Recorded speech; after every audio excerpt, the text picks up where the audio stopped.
All right. Before we get started, are there any questions about the agenda tonight?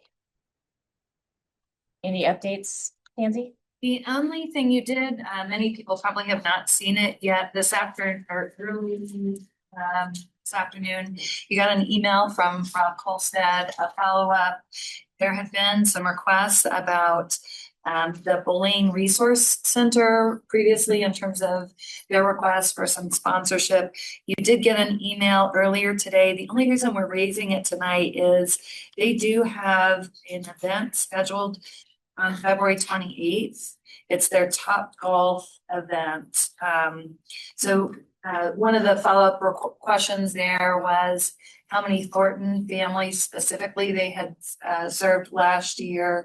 And last year they served 3 Thornton families. And I thought on the 28th, we had decided we could attend the event, but we wouldn't necessarily sponsor. Is that what council remembers? I believe so. And then there was another event too that they had to sponsor. The other event is the Belong Gala, and that's on October 2nd. The sponsorship level for that event was $1,000. Thoughts from council? Same recommendation?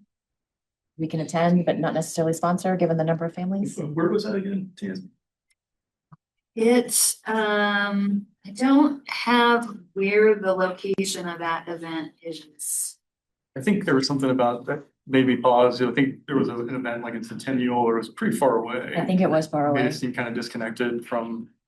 The Top Golf event was in Centennial. I don't know about the Belong Gala, but well, we've got plenty of time. We can hold off on that one. Anything else, Sandy? That's it. Thank you. Tammy, anything from you? Nothing from me. Thanks. All right, before we kick off the first event, we have a birthday to celebrate. Two birthdays to celebrate, but somebody decided they didn't want cupcakes last week, so we all had to suffer for it. So now. How do you say that? So happy birthday, Drew, last week. Happy birthday, Chris, this week. We can all sing happy birthday, and Chris gets to pass out the cupcakes. Who wants to kick us off? Happy birthday to you. Happy birthday to you. Happy birthday, Chris and Drew. Happy birthday to you. See, the cupcakes are really for the rest of us, Drew. If you wouldn't mind passing them out now, are you okay doing that while we kick off the first? Before they get for And our first item is the homeless encampment response. Yeah, so we'll have Bob Keys from Parks and Rec, Adam Stevens from the City Attorney's Office, and Bob joining us. This is a follow-up conversation from last year, and so there was some discussion about policy options and direction related to encampment. The council gave some direction on next steps, and so this is us following up on the feedback that we got from you. I think ultimately late last summer. So Nancy covered the introduction. For purposes of agenda, we're going to give you a little bit more background information, kind of where we last left this conversation. Bob's going to talk about our enforcement process. Adam's going to talk about some recommended code amendments. We've also been talking about park signs and some potential improvements that we'd like to make. Ultimately are looking for your direction on future code changes for consideration at an upcoming meeting. So again, as background, as many on council remember, in 2025, you had a number of discussions about really all things surrounding the unhoused population. But really those conversations seem to focus on 3 things: encampment response, cold weather care, and supporting housing services. So encampment response is what we're here to talk about tonight. As you recall, we also had representatives from Adams County come and talk about their services. So we'll highlight on a little bit of the partnership with neighboring jurisdictions in tonight's presentation. But as part of that discussion, as I said, City Council provided direction to evaluate options to enhance our encampment response service levels And that was really specific to parks and open space or public property. And so that's what the conversation is focused on tonight, is some changes that we'd like to pursue, recommending pursuing concurrent with your direction around responses to encampments that we see in parks or open space and trail corridors, that kind of thing. And then kind of in parallel to those discussions that you all had, in 2026, encampment response and clearing transition from code compliance to parks maintenance, again, specific to public property. So looking backwards, code compliance was our primary responsor in your parks and open space. Starting in 2026, the park maintenance crew took over that and have been developing standard operating procedures and an approach to addressing those encampments, again, aligned with your direction. And Bob's going to talk more detail about that. Before you move on, Roberta, you had a quick question? Yeah, I was just wondering, is that in alignment with the restructurization of the different departments? I just want to make sure, sorry. So code compliance will continue to address encampments on private property, and parks, as I said, will handle public property. The 2026 budget included $35,000 in additional staffing to kind of help supplement our encampment surveying. That's not the right word. Monitoring. Thank you. And the abatement budget, since most of our abatements were actually on public property, that abatement budget, 300,000 of it is going to be managed by Parks in 2026. Code is keeping 188,000 for their abatements, and their abatements go beyond almost encampments as well. So that's kind of where we last left this discussion. I'm going to hand it over to Bob to talk a little bit about what they've been working on from a process moving forward. Good evening, Council, Mayor Pro Tem. Thanks for having me here. I'll jump right in. This slide here is dedicated to kind of talking about the enforcement process that we outlined in response to your direction last year. And as Rob mentioned, the goal out of all of this was to increase our levels of service and be able to serve the community with the best resources that we could and provide the best service that we could, kind of across the board. So basically, this slide just kind of lays out what our standard operating practice is as we know it now. And so what we're doing right now is that our parks maintenance staff, we have a few individuals dedicated to monitoring locations, our parks, open spaces, trail corridors across the city. And we're monitoring those at minimum of twice a week. So when we're going out, those monitoring activities are happening with the goal of that's their primary objective when they're out monitoring is looking for any encampment activities or signs of that. So when those things are identified, noticed, the first thing that our team is doing is that we are looking to make that initial contact with this resident, offer services, provide connection with them with OT, and then start that process rolling. So our goal really is have that initial encounter with this resident be the only really encounter that we're having at that location. Our goal is at the same time working to serve the individual, but our goal also is to having resource protection. Given our charge of park maintenance and managing the open space resources, it's critical that we always make sure that we're monitoring and managing the resources as well as the individual. So we're working to be that bridge. But when we find an encampment, we make that initial contact. Then we notify our partners in the homeless outreach team. We notify our partners, our community liaison officers that have been absolutely amazing for us to help with this process. And then we also notify our working group, which is our neighborhood early emergency response group, the NEAR group. And we have a Teams channel and we meet regularly to discuss issues across the city. So That's like the first initial step once we see encampment activities. And then we'll go back to that site 24 to 48 hours later. If the resident or the encampment still exists, then we're issuing a notice of abatement. And those notice of abatements are posted. We then again make contact with the resident when they're there. Sometimes they are, sometimes they're not. And then we also notify our internal partners, HOT and the CLOs, and then we coordinate any abatement activities to take place after that. The abatement activity happens 24 to 48 hours after the posting. The reason for that delay is it's to give our HOT team adequate time to get out there and make contact with these folks so that we can make sure they're getting every bit of resources available that the community has to offer. Then we roll into the abatement process, and that's working with our resources that we have in the city. Our community liaison officers attend any of those abatements with us so that they do that as a way to continue to offer services and provide protection for our staff as well from a safety standpoint in the event that anything was to go sideways. Real quick, Cherish has a question. So when you place the abatement, how many hours do you give them? 24 to 48 hours, depending on the location. 24 hours in waterways or flood zones, 48 hours everywhere else.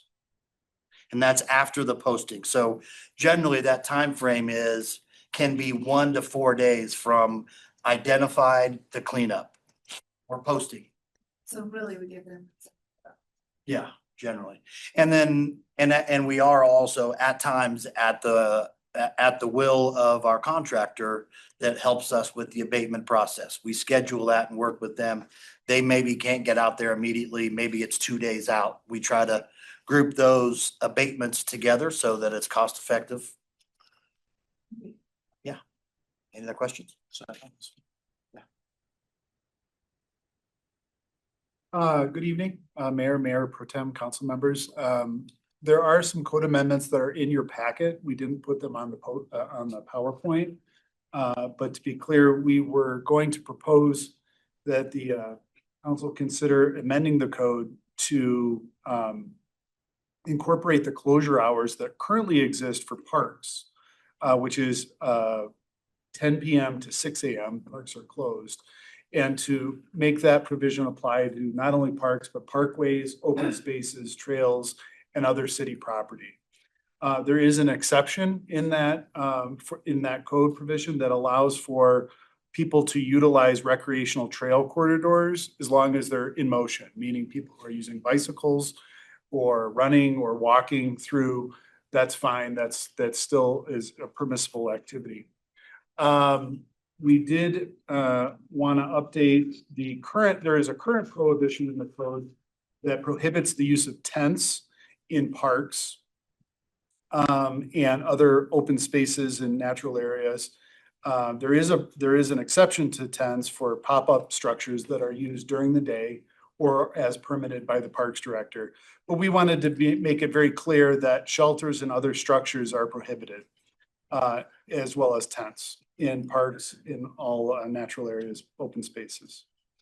Lastly, we did add camping as a prohibited conduct in parks and in all the other natural areas that we've already talked about.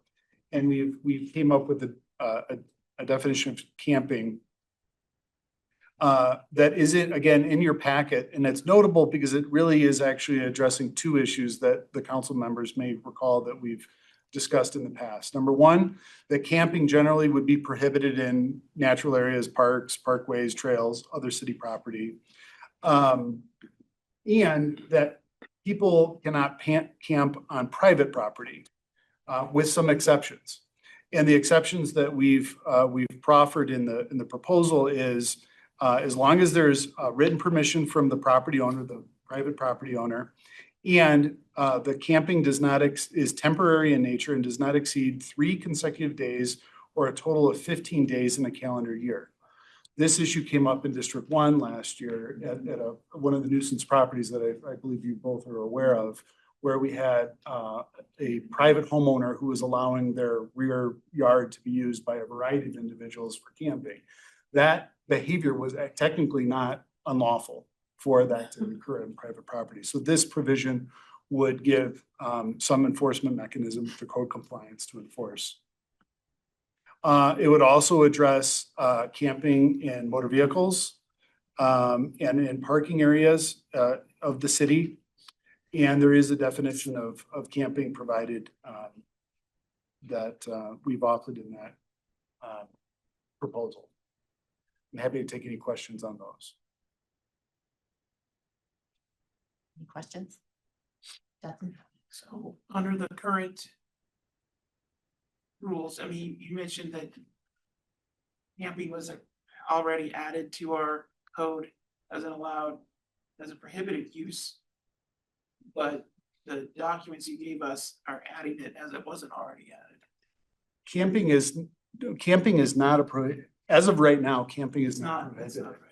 The only thing that's prohibited under current code is the use of tents. Okay, and when Bob was going over the enforcement procedures, what qualifies as encampment activity under the current code? You mentioned that, you know, you see encampment activity, you guys will address it. Well, what does that include? Does it require structures? Is it people who look like they're homeless? What do you do now? So the current code doesn't define encampment. We use that just as a term of art to describe what they're really enforcing, which is littering and storage of personal property and living spaces. And typically the reason you have quicker 24-hour response times is that the majority of these encampments are found in stormwater areas, which allows us to act more quickly. So really when Parks formally code compliance was giving an order to abate, what they were really saying was clean up the garbage, the refuse, and the debris and the materials. Because as you know, the issue so much, you know, with encampments from a public safety point of view is the lack of sanitary facilities, the lack of the likelihood that other activity will continue or get more aggravated as the encampment grows.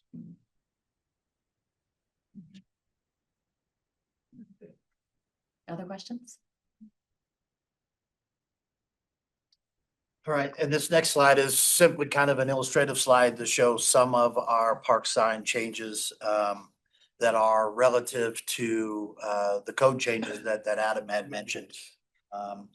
And it's, you know, simple things as adding the opening and closing hours to our open spaces that are already established for our parks, but then getting that on our park signs so that it's clearly defined and advertised for everybody to see. And then there's some simple other changes that are given the code amended approvals would be installed, like no overnight parking. We would use those obviously in the parking lots in those areas. Camping prohibited. We would limit the numbers of those signs to areas that we are experiencing that kind of activity, a hotspot or a known area where we're getting camping activity. An example would be batting open space where we had some issues in the past, right? We would make sure that we had that sign posted out there. So very, very simple stuff, not a lot of flash with code or sign changes. It's really adding some additional signage in known areas. And then really the goal is that we would utilize our existing park sign allocation to make these changes. We would look to get our known areas done and addressed in the first 6 months, and then kind of a 2 to 3 year full system build out where we would get all of our signs updated with closing hours and any additional signage, you know, like I had mentioned, the no overnight parking in the parking lots and those things. And that allows our partners in PD the opportunity to enforce something if we have it posted. So that's that. And the next steps, pretty simple also. staff's recommendation and hope is that we can adopt these city code changes. We're install the new signage. First off, we're gonna be looking on our trail corridors because those in our open spaces, those are where we currently are seeing the most activity and the most opportunity to engage with these folks.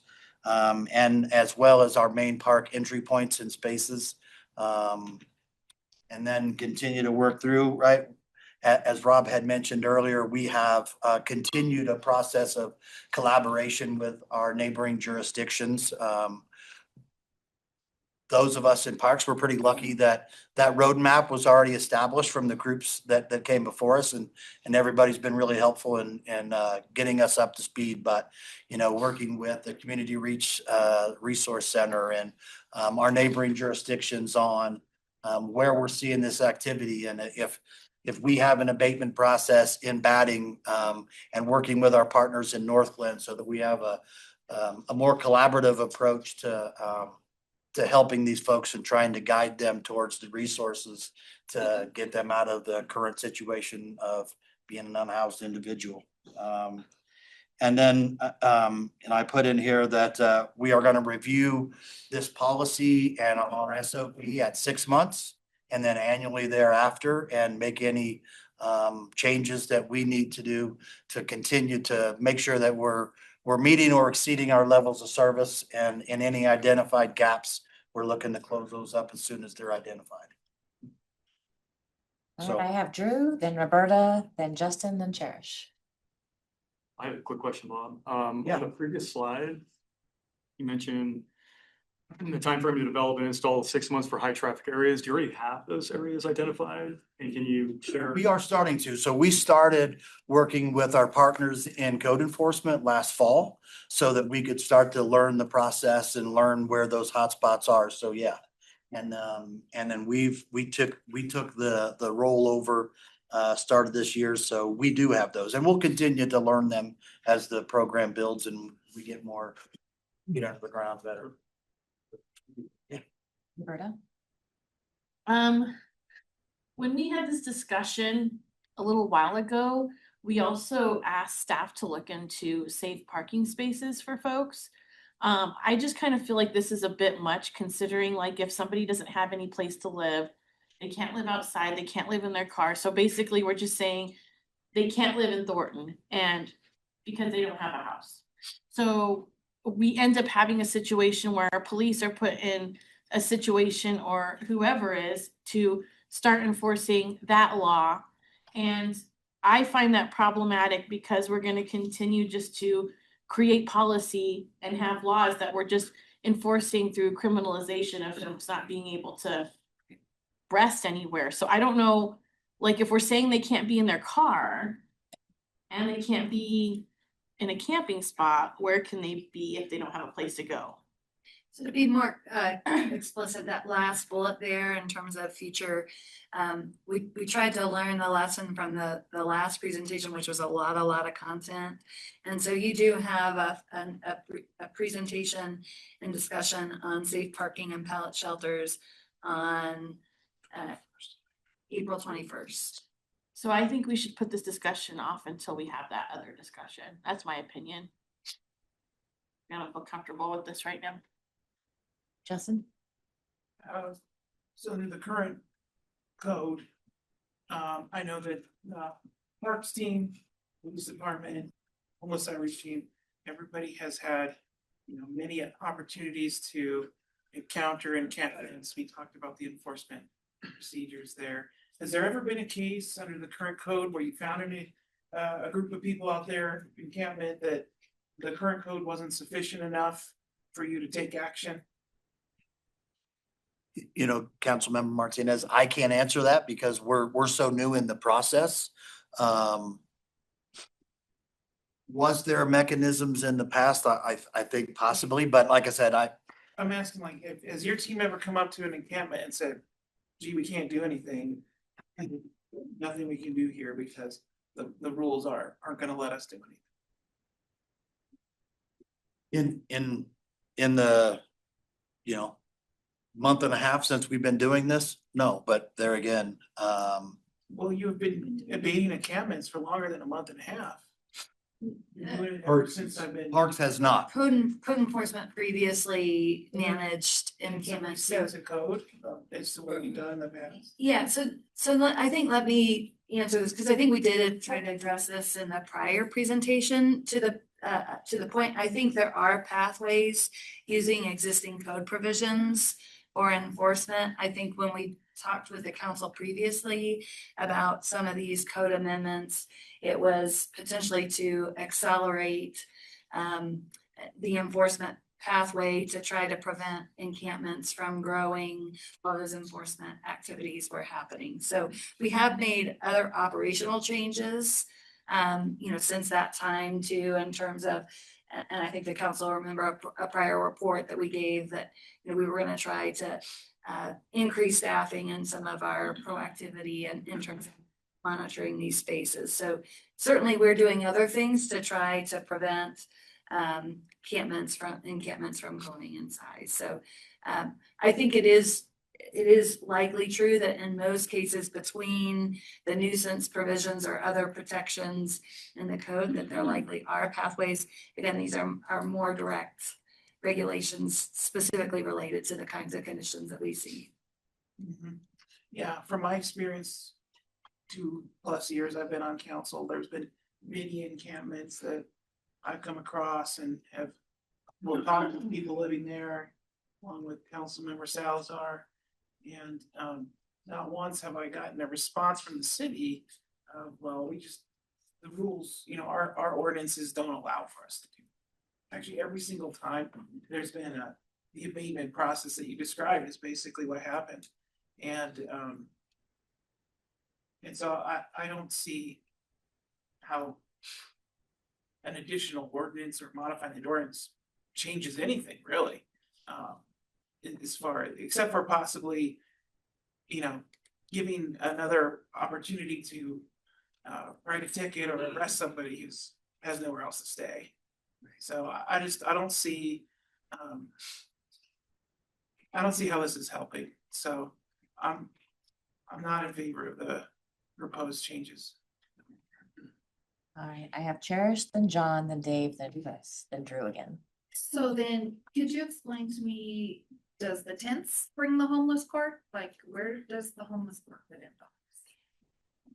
So the homeless court, the Fresh Start Court addresses folks that are willing to participate in a variety of conditions to help them seek some stability and get them out of that.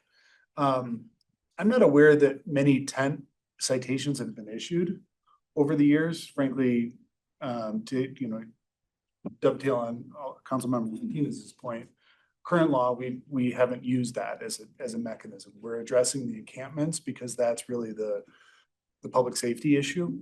So there is an opportunity for Fresh Start Court to have a handle on that. And as you know from the presentation from the municipal judge, that's an ongoing docket that we also participate in. So then could you give me some information on like how many people are in the Fresh Start? How successful is that? How do they end up in Fresh Start?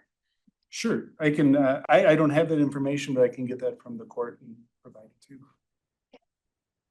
So you're just interested in what kind of infractions people are being.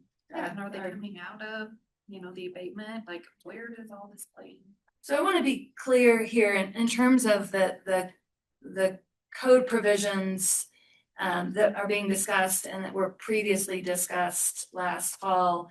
The goal here is not to issue citations. The goal is again to accelerate our ability to remove these camps. And so sorry if we weren't clear about that objective, but we can follow up with the court and understand what kinds of infractions have been deferred to the Fresh Start Court. I don't think they will be related to abatement removals. John? Thank you, Madam Mayor. Good presentation. Thank you. Homeless is the thing that, that's been addressed on doors. That's the #1 topic of residents. We don't want them here. We don't, but then we don't want them here, but then we also, they're human beings at the end of the day too. But we just offer that 50,000. Hold on, just, no, sorry, point of order. Let's continue, let him speak. Thank you. But reading through this ordinance update though, and this, I know there's no, it's not intentional, but I feel that this is a camping ban. And that's unacceptable either. And they're also, they don't work. They just make situation worse for our houseless people. So I'm with Mayor Pro Tem Ayala and Councilmember Martinez. You know, I think I like to hear that presentation in April about the safe parking spaces. But as of right now, I can't support this. Okay. So, I mean, I know the world, you know, the worldview, some people varies, but it's not all sunshine and rainbows. The unhoused people aren't just neatly setting up encampments, neatly putting everything, packing up together, and then going on and keeping it a very clean environment. So the idealized world of banning camping as a punishment isn't really it. So I'll give you a quick rundown of actually what it actually looks like on the street level for an officer that many times has to tell there's nothing we can do because it's on public ground. That happens every day when you're on the streets. It's not just a fantasy or some scenario that never happens. So open defecation and urination occurs daily. People have nowhere else to go. Human waste sits on the ground or near water sources, contaminates soil and stormwater. Trash piles up from food, clothing, and other personal items. There's no regular pickup. Debris spread, rodents, insects move in, all carry bacteria and viruses. Hygiene drops, there's no showers, there's no laundry. Body odor comes, skin conditions come, hand washing stops, germ transfers between people. Hepatitis A outbreaks hit encampment hard.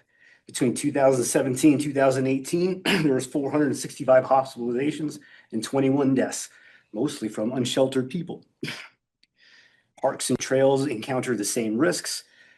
An Atlanta study shows that 39 open defecation sites near shelters tested positive for pathogens. Los Angeles reports 19% of unsheltered people use buckets and tents at night, and 28% defecate in public, which happens all the time. I've had instances where I've had somebody standing right in front of me on body camera, take off their shorts and pants and defecate right in front of me. This isn't something that just doesn't happen. It happens. And this is a practical tool that when all the other mechanisms stop and they're not being helped, it's another tool to help public safety and other citizens that are in our city that also want a clean, healthy environment. So I'm always in support of this. It isn't banning homelessness. It's another tool that our city has when all the other things have failed. Chris? So in the red lines, it mentions the safe parking sites and, you know, a little bit more on Councilmember Ayala's statement. Is it possible to have a better understanding of how many of those sites that are in operation within our city? Because, you know, there's one, then yes, everybody else would be violating this simply because of lack of space. So I think that's also a piece of information that would help us know, you know, how much opportunity, how much space is available for those that are using their vehicles and they're just trying to be in a safe space parking. But I don't have any idea what that allowance is within our city limits. And then the other question, or I guess the question being, what are the penalties or anything that's associated with this for those that do violate? What would that look like other than my belongings are gone? Is there anybody that can, you know, Under current code or what? with this change, then what would, you mean, to Councilmember Martinez's point, then are we, I don't want to say criminalizing, but necessarily, you know, creating additional hurdles for those that are unhoused through fines or anything? What does that look like and what do those penalties look like? The standard penalty under Thornton code is a fine of $2,650 plus 364 days in jail. That's the maximum amount. So clearly the council has the discretion to set that penalty wherever it would like, if it wanted to. But that's what it would potentially look at like. Now, so that I hope answers that question. But I guess what I also wanted to recognize in hearing the comments is this proposal tonight was about potential regulations that the council could consider that you asked us to prepare the last time we were here. This isn't, the intent here is not to incarcerate or police folks who are experiencing homelessness. If you recall the last presentation, for those of you who are there, and I would recognize the presentation earlier on, the first go-to here is a referral to the HOT team. Recognizing that this isn't a law enforcement issue. Law enforcement and police traditionally in our country have been the first and only responders to the homelessness issue, and they deal with it with the tools that they have. The HOT team is much more well-suited to make contact with people, to assist people they can within their own financial limits of case management, providing resources, because frankly, it's not safe for people to live in encampments outside. It's not safe for themselves. Nobody wants to incarcerate these folks. The whole point of the fresh court system was to segue those people out so we can address the more base core issues of, can we get this person in, can we get them an ID? Can we get them a social security card? Can we get them government benefits? Many of them are veterans. Can we connect them with the VA? Are there other mechanisms? And that's HOT team's role, and they do a wonderful job. And I would shout out to Jalen and Myra's team, because they do a great job of making that connection, because that should be and is the primary response for dealing with people with homelessness. Tonight's presentation is simply an acknowledgement that there needs to be some regulations, quite honestly, so that parks can put up a sign. Right now, there isn't a sign anywhere that says no camping. So there is no way for somebody to voluntarily comply with that because camping isn't banned. Now, we can choose not to regulate that way, and we can continue under our process, but it also stymies our ability to respond to it. And as I mentioned in my last presentation, in my experience, dealing with encampments, as Councilmember Acunto mentioned, is a real challenge and is a public safety threat for the people living there, the people living nearby, the people passing by. You've all seen the trail corridors where there's massive amounts of encampments that are wildly unhygienic, and there's a lot of criminal activity, drug dealing activity, fentanyl, and whatnot. So that is what we're dealing with. But so I just wanted to be clear that staff isn't, we're offering you to consider what are possibilities here, not because we feel like that's the way to go. But I do want to suggest that everyone on this team knows that and believes that HOT is the primary responder to these issues, because they have the best way of helping these folks up. I have Drew, then Roberta, then Devin. I just wanted to say that I appreciate staff bringing this forward. I mean, and I see the intent. We're adjusting a code to kind of match what we're doing and to give us teeth to be able to accomplish those things in an accelerated way. And I'm in support. You know, I walk by our East Lake open spaces, you know, often. And one of the most disappointing things is to see how slow it can be for our city to respond to the trash buildup from the encampments that are kind of clustered in some of these tree groves. And frankly, I heard it a ton from residents. They're like, what can we do to combat this? So the average resident who's just living their life, trying to enjoy the parks, is concerned about what's happening and the timeline between when this notification happens and when something can be done about it. And so the people that I talk to and hear from are asking for something more aggressive. Maybe that's not the right word, but aggressive in terms of shortening that timeline to solve the problem. So I think we need to consider that. You know, I know that we're not saying that they're less human, you know, because they're staying in open space, but it's just not where they should be. So I agree with that. I agree. I do like the idea that the signage does create some clarity around use and time of use, so that there is the ability to voluntarily choose another location, if that's the case. So what I'm saying is I'm in support of what you've proposed. Roberta? So the issue I have here is that we create policy like this and then we have folks listening to it. They know what the intent is to shorten the time period of encampments, maybe reduce the numbers. And I mean, I agree all with everything David said. I mean, they're not safe places to live. They're not safe for the community because we have toilets and running water and things like that for a reason, right? The struggle I have is that we create policy like this and the intent may just be to put some signs up so we can get less people doing it. But then our community expects that it gets enforced. And then when we're not enforcing it up to the standard that people want, it becomes more of a problem in our community with folks feeling like we're not enforcing a law that we've created. And so then it goes back to the city staff to go and enforce that law. And what that looks like can be problematic to some of our community members. It also could not be enough. Like you're not enforcing it as well as you should have. One good example I've seen since I've been on council, I can say is we have this ordinance for work trucks, right? And so you have people who know that the work trucks aren't supposed to be there, so then they're calling and they're saying there's work trucks, and then you have the human aspect of the people who go to work and use the trucks. And we hear that story and say, well, yeah, that makes sense. You're doing your job. You need the truck. But then you have the other community member that's just like, Thornton never used to have work trucks around. I don't want to see him, right? So this is kind of where I get stuck on this because we create this policy and enforcement looks different to different people. And it's not really conducive to solving, it's definitely not conducive to solving homelessness.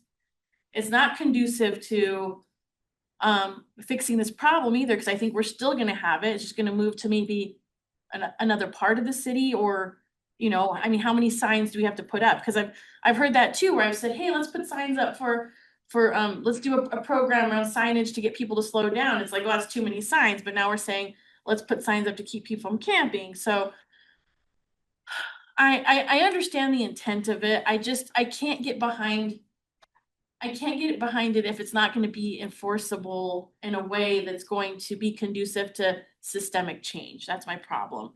Because I think the thing is we have these talks throughout the state, throughout the country, and it just doesn't build a system that solves any type of problem. It's just creating more enforcement and more stick instead of the other way around. The second thing I have an issue with is I've known several people who are working jobs. They don't have drug problems. They don't have drinking problems. They're working jobs. They live in their car. Sometimes they like to call it stealth camping. But there are people who can't afford to live in the state. They can't afford a house.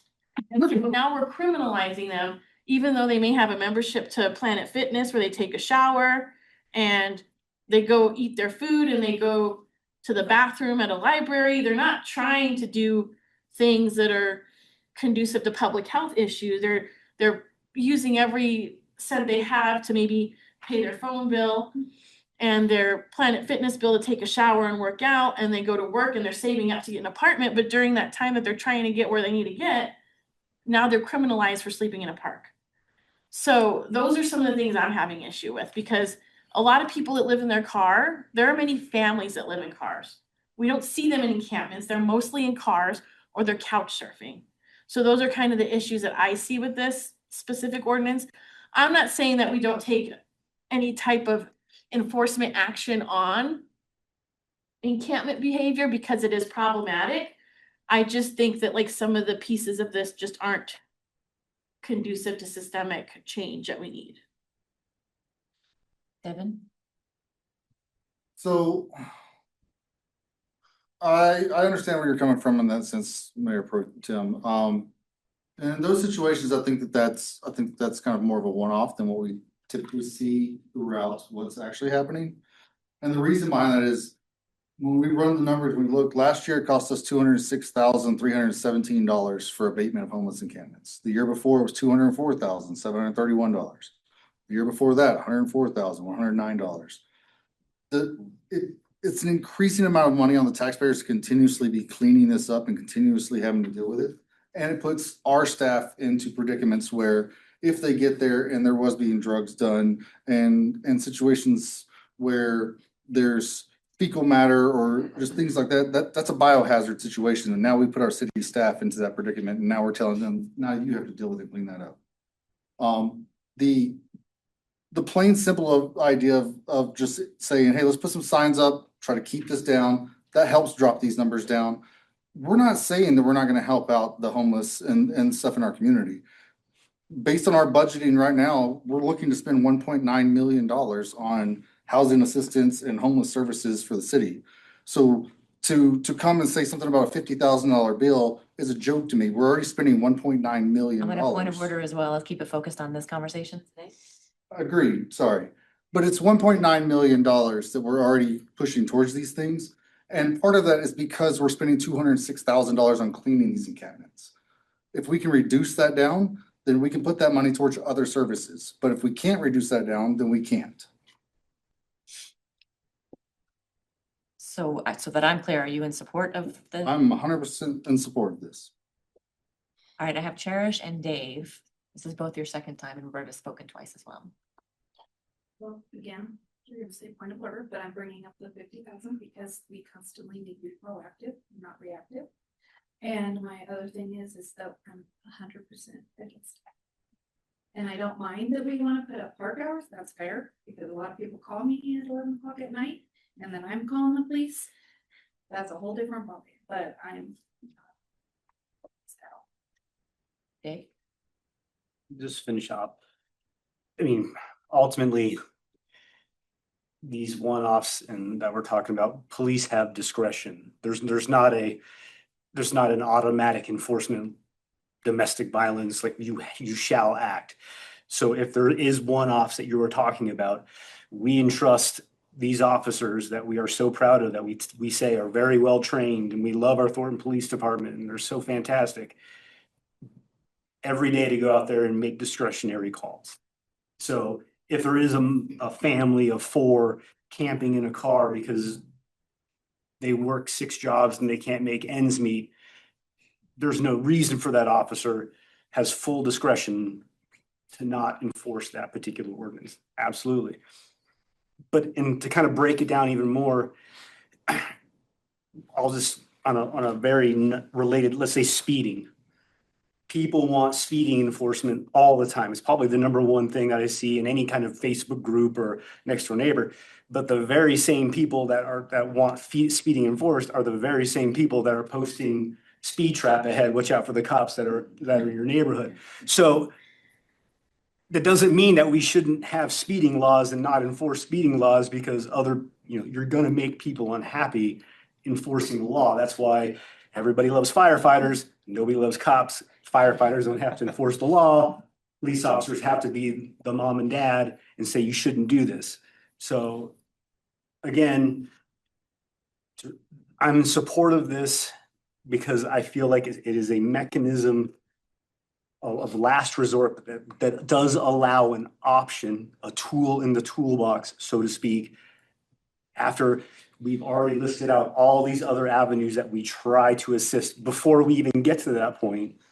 And then on top of that, it's not the end all be all. These officers have discretion, just like they had discretion on pretty much any other criminal offense in the CRS. So that's why I'm in support of this, because I have faith in just like everybody here has repetitively said, our Thornton Police Department is the best police department in the state. Why don't we act like that? Right now, all I hear in the last is these straw man about criminalizing this, criminalizing that, this gives our Thornton officers another reason to ticket or enforce. I just don't see how those two opinions are lining up. So that's all. I'm full support. Before I go to you, Tandy, I want to clarify a couple of things that I've heard so far. Is that I think there's 2 pieces to this. There was what Cherish had mentioned, clarifying the parks and open space hours versus the camping ban. And so I'm hearing general support for the parks hours. And is that correct? Am I hearing that portion of it at least?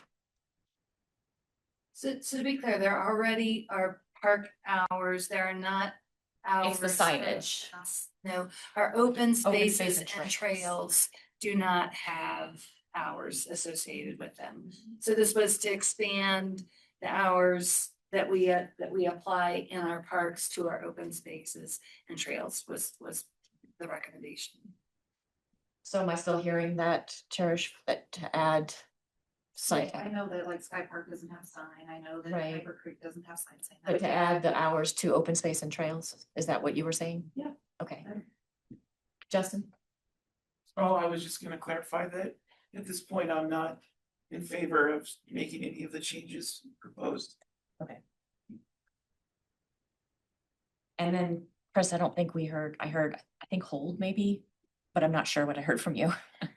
I see both sides of the coin, and the piece that I do struggle with is those that are in vehicles and without knowing, you know, the opportunity for safe spaces, so That's my big. perhaps, perhaps there's some meeting in the middle with, like you said, like, all right, we'll do sign hours now, and then maybe after the next presentation, we can move further into some other things that I think is a progressive way of moving forward. But right now, I'm not, I couldn't support it in its entirety. So it forced me to make the decision tonight, my answer would be no, but I think there's probably some opportunity maybe to clean this up and maybe appease both sides. So I know Justin is a flat no, but what about expanding the hours on parks, open space and trails? At least for now. And I know, wait, that doesn't mean we're voting on it yet. I just want to make sure staff has direction. Well, you just clarified that for, are you saying for parking? No, No. just the hours of operation for open space, trails and parks, all the same. I'm sure. Green like that for now. Green light that for now, or is it? Yeah. I need to see head nod so that I'm clear. Okay, so that portion I think we're all in agreement with. I think the tricky part is the camping side. I do see the reason to put the tool in the toolbox, but the majority right now says to not do that just yet. But I have a question actually on this one, in particular related to the situation that happened in Ward 1 and the parking on private property. This is a weird one. What happens if someone parks their RV in their backyard and their kids are camping out in the backyard? Does that officially become a violation then with this change? With the proposed change that's in your To do that? book, it would be. Well, sorry, to interject, you mentioned that if they have the owner's permission, then it's okay. That's what it is currently. The suggestion is to change that. Oh, okay. Well, no. Currently, right now, there's no regulation. So right now, you could park an RV in the backyard. Now, there would be some potential storage issues with that from a zoning code perspective, but there's no per se ban on that. So the proposal that was before you that's in your book would limit the ability to camp in private property to 3 consecutive days Okay, and no more than 15 days over the course of a year. so similar to what we have with parking RVs in general on the property. Yeah, I'm not familiar with off the top of my head what the. That was my very Okay. first vote on council. Oh, okay. Very first vote. you know that one. Yes. But, and so that's the intent right now. So right now, we're not addressing camping. The code does not address camping on private property right now at all. And it could be any variation of it. Those timeframes are ones I think we look to at Fort Collins and Boulder had similar timeframes.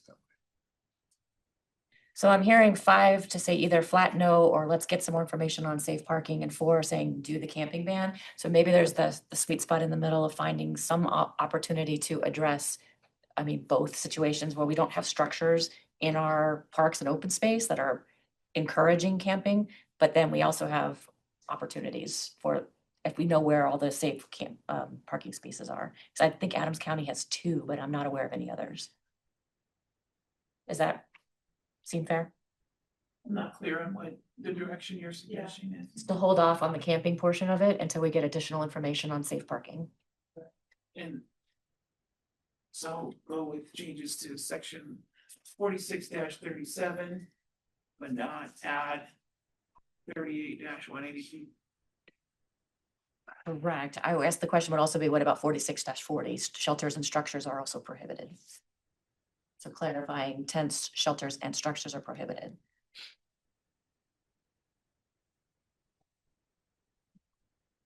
Because tents are already. Tents are already prohibited. What we have seen is that people get very creative with building structures. And the more structures that are built, the more expensive it is to remove. And Mayor, if I may, I'm sorry to interject, but 46-40 really is a cleanup on the title to make it clear. Because the bulk of the ordinance already says no tents or other types of shelters or structures shall be erected at any park. So just putting it in the title. It's putting in the title so it's clear what's prohibited and what's not prohibited. And then holding off on 38-182 until we get additional information on the safe parking. And I guess my question then from a procedural, does staff need that to go forward now in order to address some of these issues, or is that something that could wait? What would make it easier for the hour? I guess the hours of operation are the biggest issue. Yeah, I mean, I think all of these tools just provide more clarity. The hours of operations, again, we can post hours of operations, and if somebody encounters somebody in one of our parks or open spaces outside of those hours, we can encourage the person to leave under, that rule. So again, I think the goal of some of these rules was to be able to take more timely action before a problem compounds on itself. So I think that the way that an hours of operation might work, if we got an alert that there was somebody in a space and we responded, we'd have a reason to ask them to leave the space. And so that would be, I think, the implication of the hours of operation. I guess, and the question is it easier to do 2 updates if there's another one coming, or is it easier to do 1? This is where we would defer to the council. We are happy, again, and I do apologize, that on September 16th, you had a presentation. We gave a lengthier list of options. We thought that we had consensus direction at that time, so we didn't pull back those broader options that were discussed on September 16th. In retrospect, we should have done that as a little bit of a reminder for this meeting. So certainly we can move forward with hours of operation, provide some additional clarity, or we can defer until you have an additional discussion. Or frankly, one of your prior options was to that was discussed in September was to continue the current level of service, which would mean city staff continue to rely on the codes that we have today. So any of those options, frankly, we will follow the direction of the council. If council's okay with it, I'd like to move forward with the first section and holding on the camping ban, but then on April 21st, when we come back to talk about with the data, to bring this conversation as part of that as well. So just the hours? Just the Just hours. yes, yeah. So posting of the hours? Yeah. Okay. What about 46-40 retitling? Well, if it's just cleaning up the language, it's not changing anything. Yeah. So are we okay with retitling it? Okay, so those 2 parts. Okay. Wow, team. Okay, thank you for the direction. All right, discussion around marijuana stores. This is also a follow-up on a prior council discussion. The Mayor Pro Tem had asked for us to identify potential options to reconsider the city's regulations on marijuana retail. So we've got staff, they'll share some practices across the region and options for the council to consider. Good evening, Mayor Pro Tem, council members. Mike Garrett, Planning Director. With me is Kristen Long, City Clerk's Office, Doug Buchanan, Deputy Finance Director, and Adam Kruger, the Economic Development Director. Just briefly, we'll be discussing the potential of increasing the number of allowed marijuana stores within the city limits of Thornton. Brief background on the marijuana law that's in effect in the city. Colorado nationwide stats, sales tax collection trends, and then some considerations on the back end.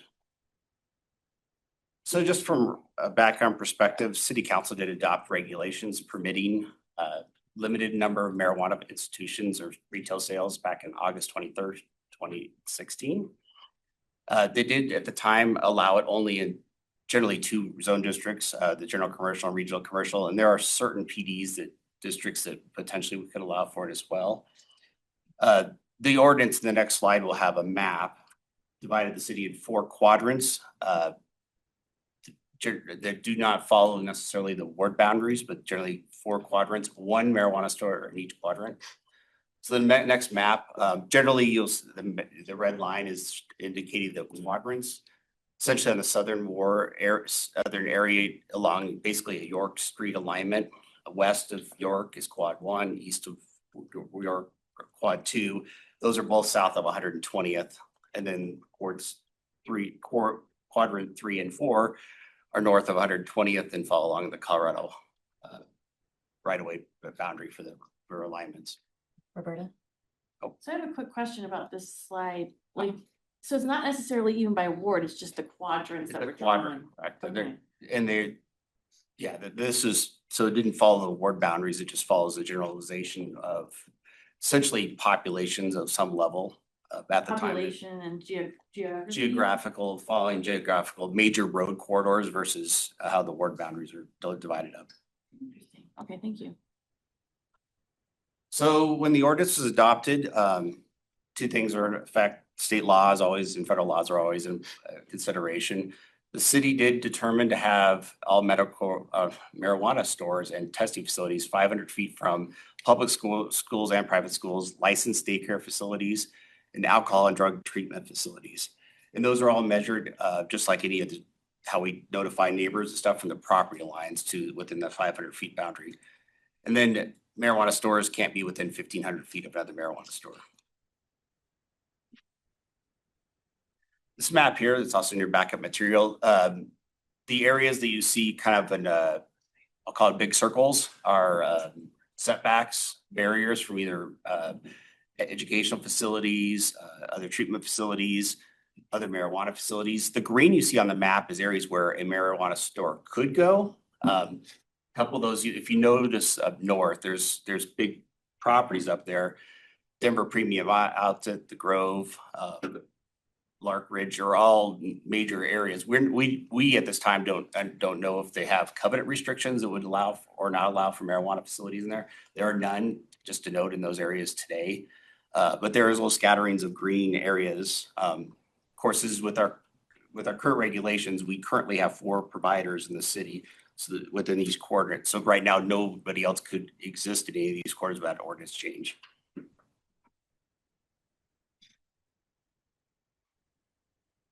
And then we did a lot of research on regional aspects of facilities. Every community, and Kristen will go through those here in just a moment, what their regulations are and how many facilities they allow.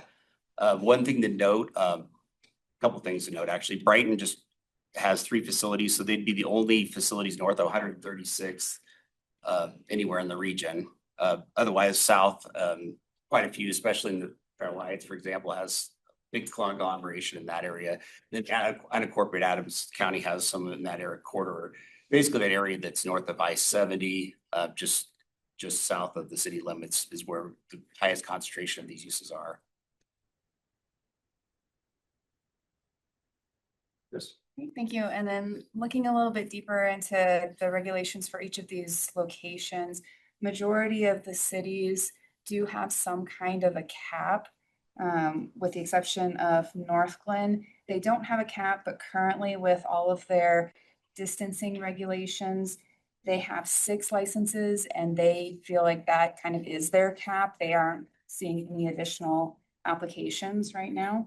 And so anywhere from 4 to 8 is the cap. Commerce City did establish theirs in 2022. And so they have 13 licensed establishments in their south area. And so they're grandfathering those in, they're capping at 4. And then their northern area, which is at 96th Avenue and North in Commerce City, they're allowing 4 licenses and 2 of those are filled. 2 of them are currently open. You'll need to unlock your iPhone first. Always listening. What you said. And then Westminster doesn't allow marijuana. Any questions on this slide? So some research that I did too is looked at Colorado nationwide, kind of seeing what trends are occurring. Looked back to 2016, which was the year that obviously the city enacted ordinances to allow for some limited retail sales. 2016, out of the 272 municipalities in the state, 30 allowed for it. Moving forward to 2026, 100. It's almost, now it's almost half of the municipalities within the state allow for some level of retail sales. I think the bigger impact is probably the nationwide trends. Back in 2016, Colorado is one of the first states to allow for recreational marijuana, 8 or total. Currently, 25 states allow for it, so half the United States allow for it. 4 are pending new laws to allow for it as well.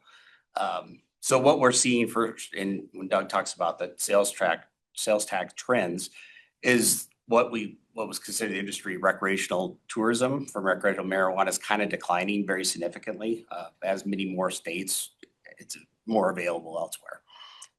And the impacts of having 70 more municipalities, Colorado offering, it's more available just statewide as well. So this will speak highly to where we're at with our retail sales and taxes here and statewide as well. The next slide. So Doug, you want to talk about sales tax? So as Mike was alluding to, we're not seeing the recreational tourism that we used to.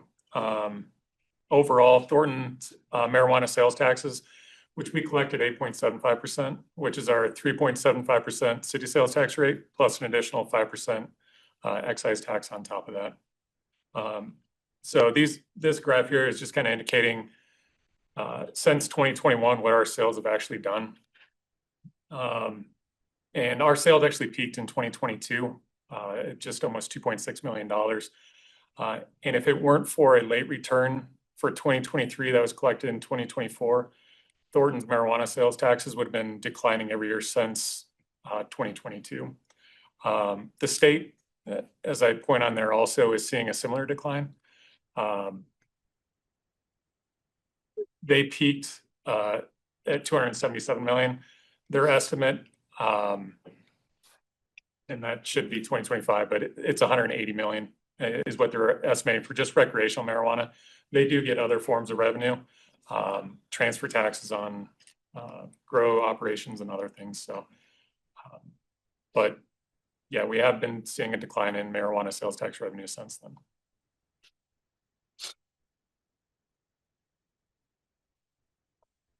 So some considerations that this team kind of thought to bring in front of council this evening are, one is potentially add a 5th section north of 136 basic alignment. Another option would be allow marijuana retail establishments in all general commercial and regional commercial zone properties, providing they meet the other city and state requirements for setbacks, other regulations. And the third option for consideration is to take no further action this time and make no changes in the code. So happy to answer any questions you may have this evening. Roberta? Well, since I was the one who brought this up, I live right down the street from a dispensary. Woodland hasn't changed as far as neighborhood because of it. What I can say is the shopping area where the Woodland little shopping area there has changed though. I think that businesses picked up in that area. I think it's allowed like some of those restaurants to do much better because there's more foot traffic, because Rocky Road Dispensary is your closest shop from the airport to come in if you were to visit a dispensary, right? But not only that, people come to that dispensary because it's one of the few in Thornton. I also live very close to North Glen. As you can see on the map, North Glen has a bunch of their dispensaries right on the border of Thornton, so they're taking some of our customers too that could be in Thornton. So my intent in doing this is was really thinking out of the 4 dispensaries we have in Thornton, they're all in the south end of town. So for an equity issue for the city of Thornton, I know there are people that use marijuana in the northern part of town, but they might be going to Broomfield, and there's 3 over there in Brighton that you could drive over to. I don't know what kind of shopping areas those are in, but I do know that like the ones I've seen in North Glen and the one in Wood Glen, the shopping area around that has definitely been revitalized because of the dispensary. Specifically, I think like North Glen, Great Solution, Callie's over in North Glen on Huron. There's a bunch of other really cool businesses there, but that's kind of a popular shop now with the newer grocery store and some of the revitalization efforts. So that's kind of what I'm looking at, is like, how can we just make sure that like the top part of our city has that business opportunity as well? And I know there probably wouldn't be data on like that type of tax revenue as far as like the magnet to a dispensary and what that looks like. I'm sure there's probably some sort of studies out there, but you may all not have had that. But my suggestion would be just to put one more in the upper northern area of Thornton, so we don't lose business to Broomfield, potentially putting one on the east border and taking business from Thornton.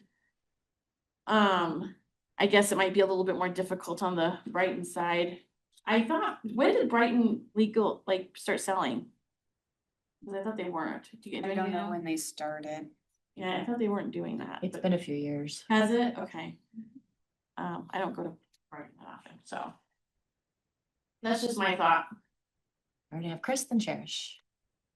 My question is all around police activity. What do we see, or what do calls look like in and around these? Do we see any uptick in activity due to these locations, or is there any data around that? I mean, they always seem quiet when I drive by there, but I also don't drive by in the evenings or whatever. So my curiosity is, is there anything measurable that we can see that is concentrated around those locations, or consistent, I guess would be a better word? We can get that data. I know we ran some similar numbers for one or two of the locations prior, but I don't know it off the top of my head. Cherish? Well, I'm taking action on number 3 because I don't think that since all these big corporations are coming in now and buying up all the dispensaries, so it's no longer small businesses, I feel like that we shouldn't be in support of this, because I know that PharmaCann is one of the largest corporations that's coming in now and taking up all these, and also that is tied to the Marlboro company. So, Justin? Question of procedures. So this seems like a land use kind of realm of land use. We got our planning department here. When a marijuana company wants to open a retail store, I mean, I'm thinking about like other land use situations, right? Somebody wants to come in, maybe they want to annex some unincorporated Adams into Thornton. Maybe they want to do a rezoning. Those are pretty common. In this case, if a marijuana retailer wanted to come in, then they would have to, would the expectation be that they ask for a change in the ordinance here? I mean, it seems like we're doing some preemptive changes when there's not even a company out there that has expressed interest in opening a new store in Thornton. Is that a deterrent to companies that want to only just say, oh, we're not going to Thornton because of the laws? Or that's not a deterrent with zoning? So how does that work? Can you explain the procedures of what we would do and expect from a company that wanted to open? Yeah, I mean, I do think, I appreciate the analogy. I think certainly in terms of a broad regulation or ordinance, I believe somebody could come to public comment and suggest some ordinance change. Zoning, there's a process in the code that that suggests how they would make that request and how the city would process that request. And so I don't know that there's an equivalent mechanism in the code for a kind of change like you're talking about. Although certainly you do take public comment and somebody could share a concern or suggestion about the code. I don't know, I'll defer to the city attorney if there's anything. Yeah, I mean, that's right. Anybody can come and request a code, and if council supports it, we can put it together and adopt it. Yeah. The more important issue, I mean, the licensing is the key, and that's what we're talking about here tonight, whether or not to expand the license of these facilities. Yeah, I only recall 2 years or so, one gentleman called in asking for us to change our ordinances to allow delivery. That was the only request I recall. You know, that was my question. Drew? Oh, yeah, I was looking at, the reasoning why this would come up. And I will say, Mayor Pro Tem, I do appreciate you bringing it up, because I think at the heart of your request was we're looking at how are we increasing sales tax revenue ultimately, like what levers are we trying to pull to open this up so that provide more revenue to provide more services ultimately. And so I do appreciate that. Interesting fact, I think from the budget book that I saw in 2025, I think 4 of the top 25 sales tax generators are marijuana dispensers. I could be wrong, but that's what I remember reading. So if anybody has different stats, let me know. So that's good. It was also really enlightening to see the numbers dropping or declining over the last few years. So I think from a business perspective, commercial real estate perspective, the challenge that I see with allowing additional marijuana dispensaries in our city is that they can skew the rent in these strip malls that they're opening up in. And they can create kind of an overinflated rent amount for the other businesses in that area. And that is a threat that I want to avoid as we're looking at how are we creating more opportunities for small businesses in our city. What are we doing? What are we not doing to kind of bolster that opportunity? I guess another thing too that has, I did a poll on Nextdoor because I wanted to see what Thornton residents thought, through social media, and I think in this particular post, probably about 6,000 people that saw it, and about 200 people that responded to it. What I was trying to gather is there a resident need? Is there this overwhelming desire from the community for another location? And my impression was that there was not. So looking at what are the residents in Ward 4? I mean, I'm not getting blown up about dispensaries in Ward 4, probably not Ward 3 either. And I know that I think you mentioned an equity standpoint, location wise, I would say that the majority of our dispensaries are centrally located in the city, which is very equitable. And so I do appreciate seeing that. So I'm not necessarily concerned about driving. And I think that people are going to go to their favorite places anyway. And maybe one down the street isn't going to change where they go, typically.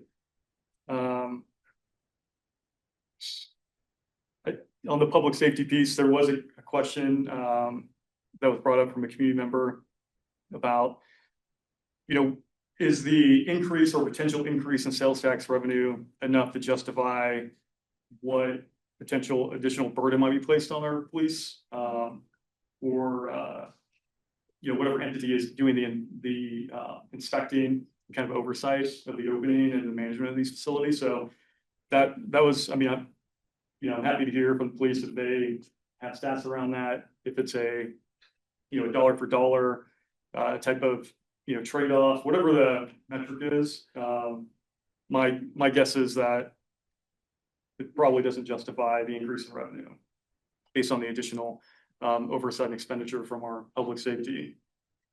And also, maybe this is to you, Adam. I think this would be an actually really interesting exercise with the Businesses of Thornton Advisory Commission with BTAC, because I would love actually to hear what their input is from a business perspective, because I know we have multiple types of businesses in there and real estate operators that could offer some insight and really fill this kind of advisory capacity and something like this, which is we're affecting policy for a city. So if we could do that, and if even if I guess it depends on how we all feel about this. If we could even just allow BTAC to do that and go through that exercise, I would be really interested to hear what they come back with, because I think that'll help set a precedent for the future when we have certain policy decisions like this, where we can incorporate some of our citizen advisory boards in what we're talking about. So summing all that up, I'm for option number 3, which is keep it where it is.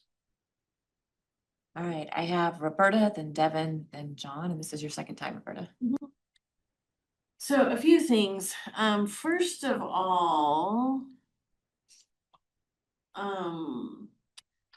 the intent of Amendment 64, when it was passed, was to regulate marijuana like alcohol. And so by setting a limit of just 4 for the whole entire city of Thornton, we're not really operating under the intent of the voters when that was passed. So we may want to be different, we want to be Thornton, that's fine.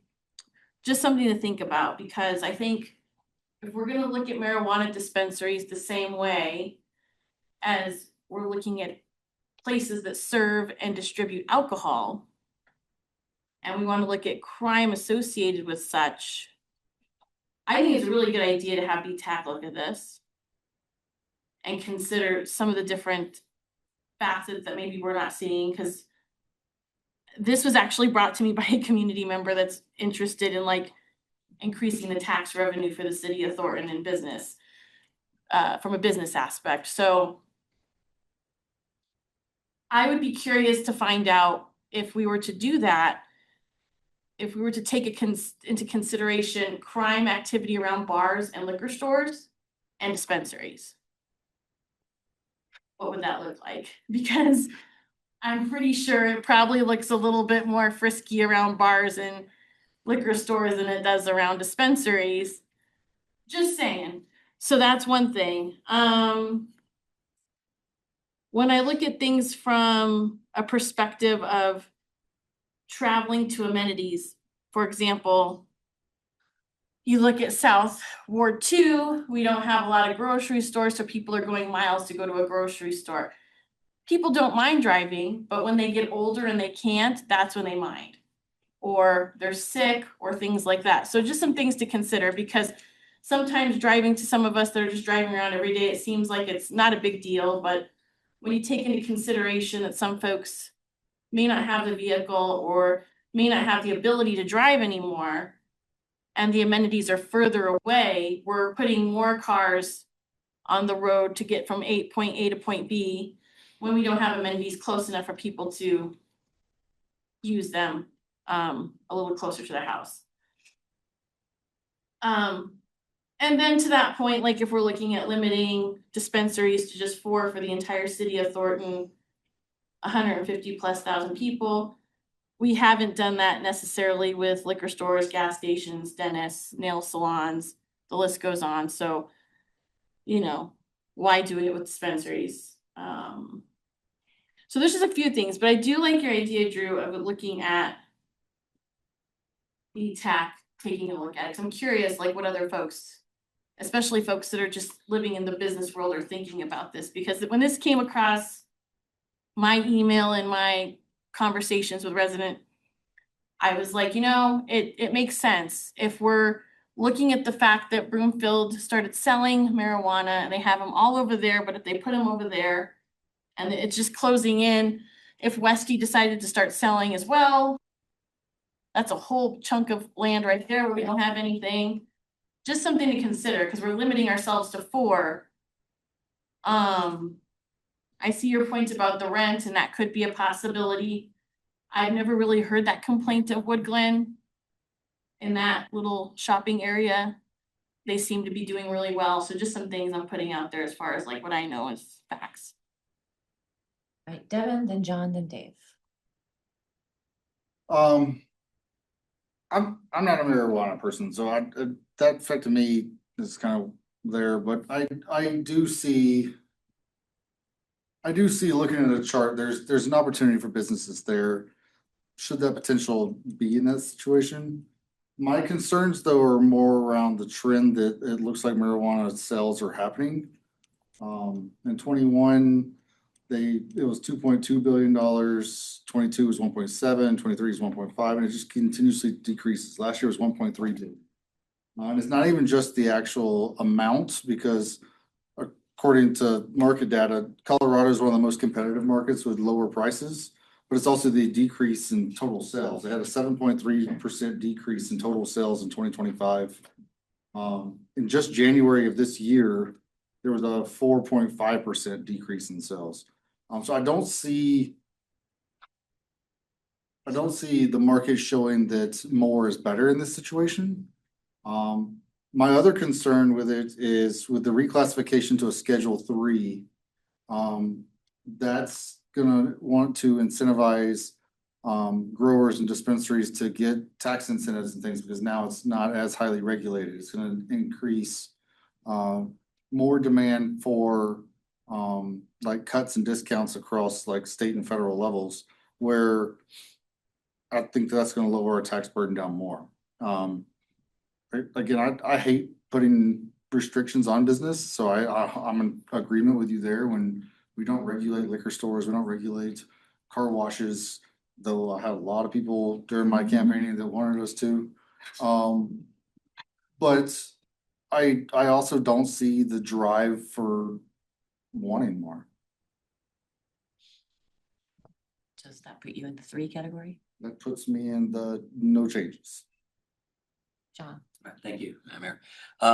Thank you for the presentation, and Madam Mayor Pro Tem, thank you for bringing this up. So today I had quite a few conversations at the Active Adult Center at lunch with members of my active adult community, and I also talked to my wife and my cousin about this topic today. And I'm about small business, as you know. I want to do what I can to generate more revenue and bring more business here to Thornton. You know, I'm always gonna be on the soapbox about that. But from the conversations I had today and with my family members, it's number 3 for me at this time, because they don't feel part of it's a public safety thing, part of it's, well, they'll just drive where one they want to go to.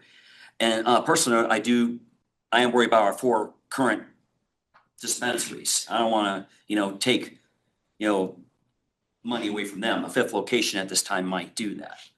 I am for Councilmember Moore's, your suggestion to send this to BTAC though. And I do like that. And I would like to see from Thornton PD also the reports like from the other 2 dispensaries as well. So I could be amenable in future, maybe adding a 5th, but right now I'm at number 3. Dave? I'm surprisingly, I'm not taking a position on like a law enforcement side. I'm shocker to everybody. I just see it from just a revenue side. It's already been talked about. Councilman Bird's already kind of referenced some of the sales figures. I'm not sure. I haven't seen any Thornton data that says more is going to be more. In fact, I'd almost argue that add some more, you're just taking away from that pie anyway, and revenue's either going to stay the same or slowly decrease, continuing not only Thornton trends, but statewide trends. So that, and being Ward 3 and the wanting to add more marijuana stores, that's probably like, I don't even know what number that would be on a ranking system for Ward 3. I mean, I've got more people wanting a sit-down restaurant or somewhere to eat or a bar over a marijuana dispensary. That's kind of on the bottom of that list. So as far as a priority level, I haven't heard any Cheesecake Factory. I haven't received a single email. Actually, the only email that I've received regarding marijuana dispensary is not to add anymore. So I just, at this point, I don't have any data, and I don't think it's going to financially help the city for more. So I'm at this point, but I do like Drew's idea. So Justin or Chris, I didn't hear a strong feeling one way or the other from either of you on which option. I wrote notes and most of them have been said. Revenue's down. More doesn't mean more revenue. Cost of business in Colorado is high comparative to other states. We're seeing closures of grow operations because of that. So if dollars matter to these businesses, then adding an additional competitor might put them in a precarious position or go out of business. My assumption when we get the information from PD is that activity is low around there in comparison to bars. We have work in bars, and that absolutely has a lot of activity every weekend. I can't say the same for marijuana though. So if that were, you know, to be the case and one of these businesses were to fail, who comes in to backfill them may not be a good steward of Thornton. These seem to be operating well. Yeah. So, you know, we don't know who the next person is that comes in. And if business gets to be so tight and competitive, then they get a little looser on their operations. And now we do have an uptick in police activity or people that are violating the rules of the retail space. So, not a strong enough case right now for me to say it. I do appreciate playing defense because I see exactly what she says on the map of Broomfield and Westminster, that it's a missed opportunity. And if we react afterwards, then that opportunity is probably gone. So 3 for now, and BTEC study sounds like I think it's important probably to hear from the other 4 business owners. Yes. Well, I think they're owned by. They're probably gonna say, we don't want any additional competition. I mean, Right. that's what they always. It's another location in the north. One of our rules actually says they can only have one. Oh, well, then we learned So something that new, would have right? to change too. Okay. Didn't we have that? Yeah. Yeah, they had liquidation issues and they got closed down. They and did. then- And then we're taking over. Yeah. Justin, did you want to add anything else? I always like to add something. I know. I think that, I guess my question is to Drew about, you want BTAC to look at specifically the question of marijuana? I think it might be more interesting to expand. My favorite part of this whole conversation is we start asking ourselves, what are strategies we can take to increase our business profile, our sales tax base in Thornton?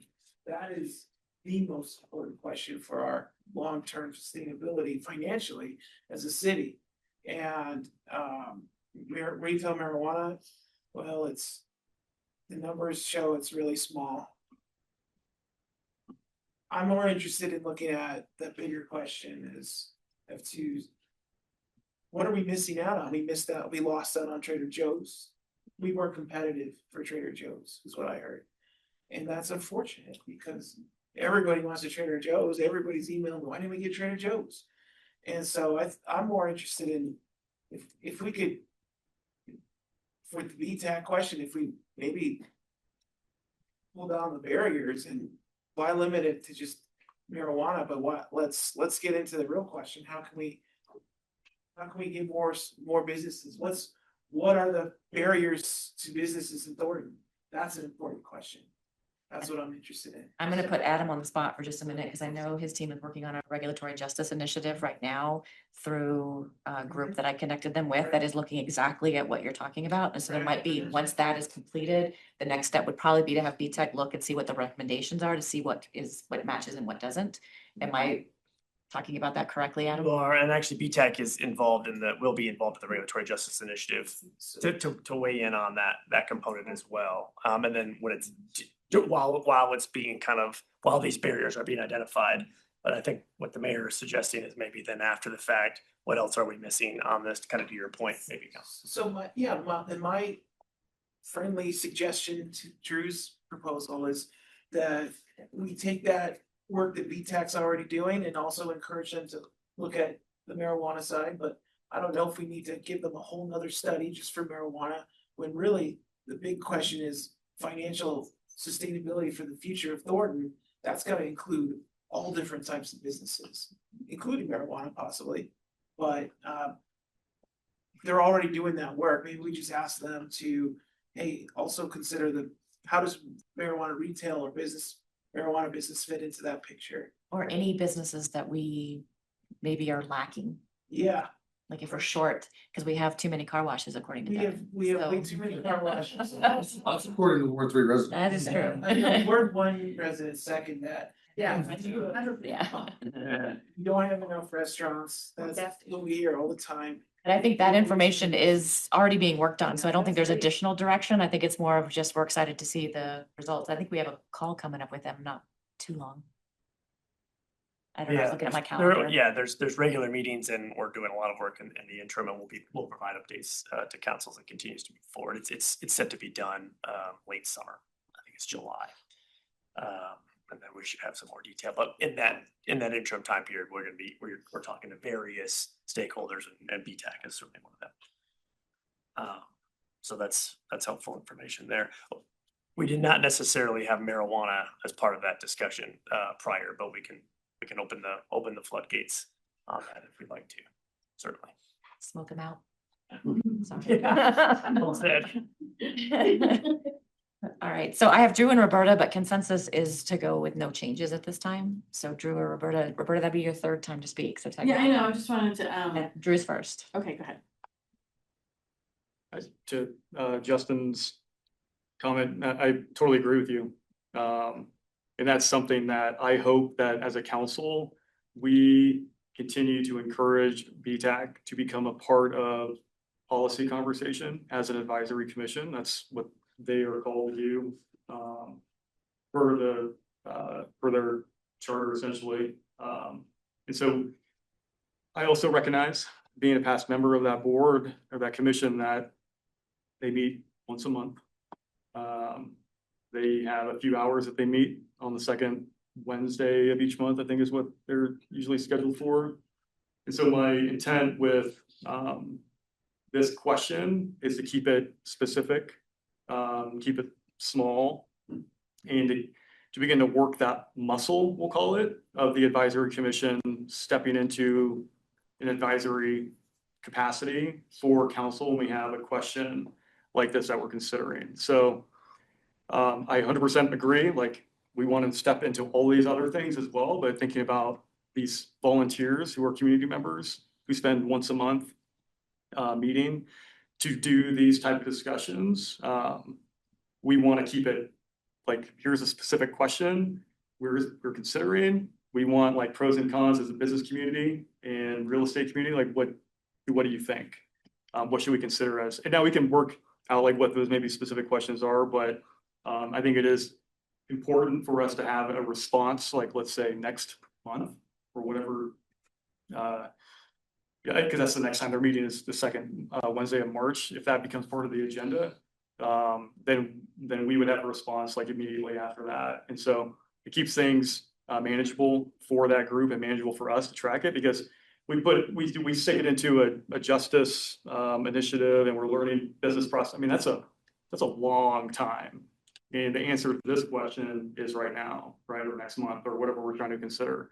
So I think small bite-sized chunks are the way we do that, while also incorporating these kind of bigger open-ended issues that we all agree need to be solved too.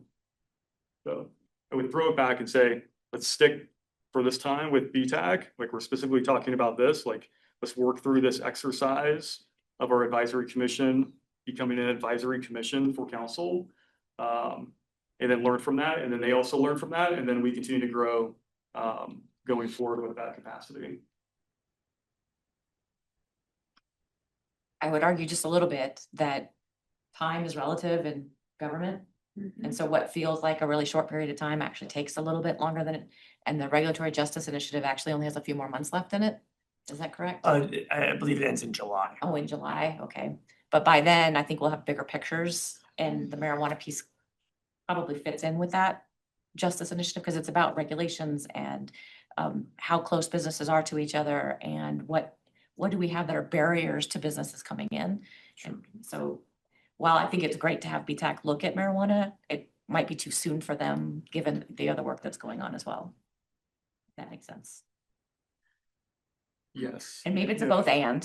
Yes, Maybe I it's think both it's both and. and is definitely the, because I think this conversation exposed like, hey, that economic development, in this survey, maybe it incorporates the marijuana piece because it's not being talked about already. But again, we're considering a policy change that's happening right now. And so, and I won't rehash what I just said, but like, let's exercise that, because also BTAC is not doing the survey, right? Like you're going to present them some information, they're going to look at it, but they're not the ones doing it. It's a consultant's group, right? That's right. It is a consultant that's doing it. Yes, they will be an advisory group or a stakeholder that we'll bring in to kind of give an overview and get their feedback on these barriers. So they are advising this process and consultant group with economic development. But I'm asking them to advise us on this issue right now. So maybe that's clear in my head, but maybe it's clear as mud for everyone else. And that's fine. Because again, if we don't want to do that now, then I'm totally fine. But again, I'm giving them the opportunity to be involved in a different way going forward. So I'm open to all of it. I guess thoughts from council to move that piece forward. I mean, the consensus does not change anything right now unless we have some reason to consider it in the future, but it gives us time to be deliberate. Yeah.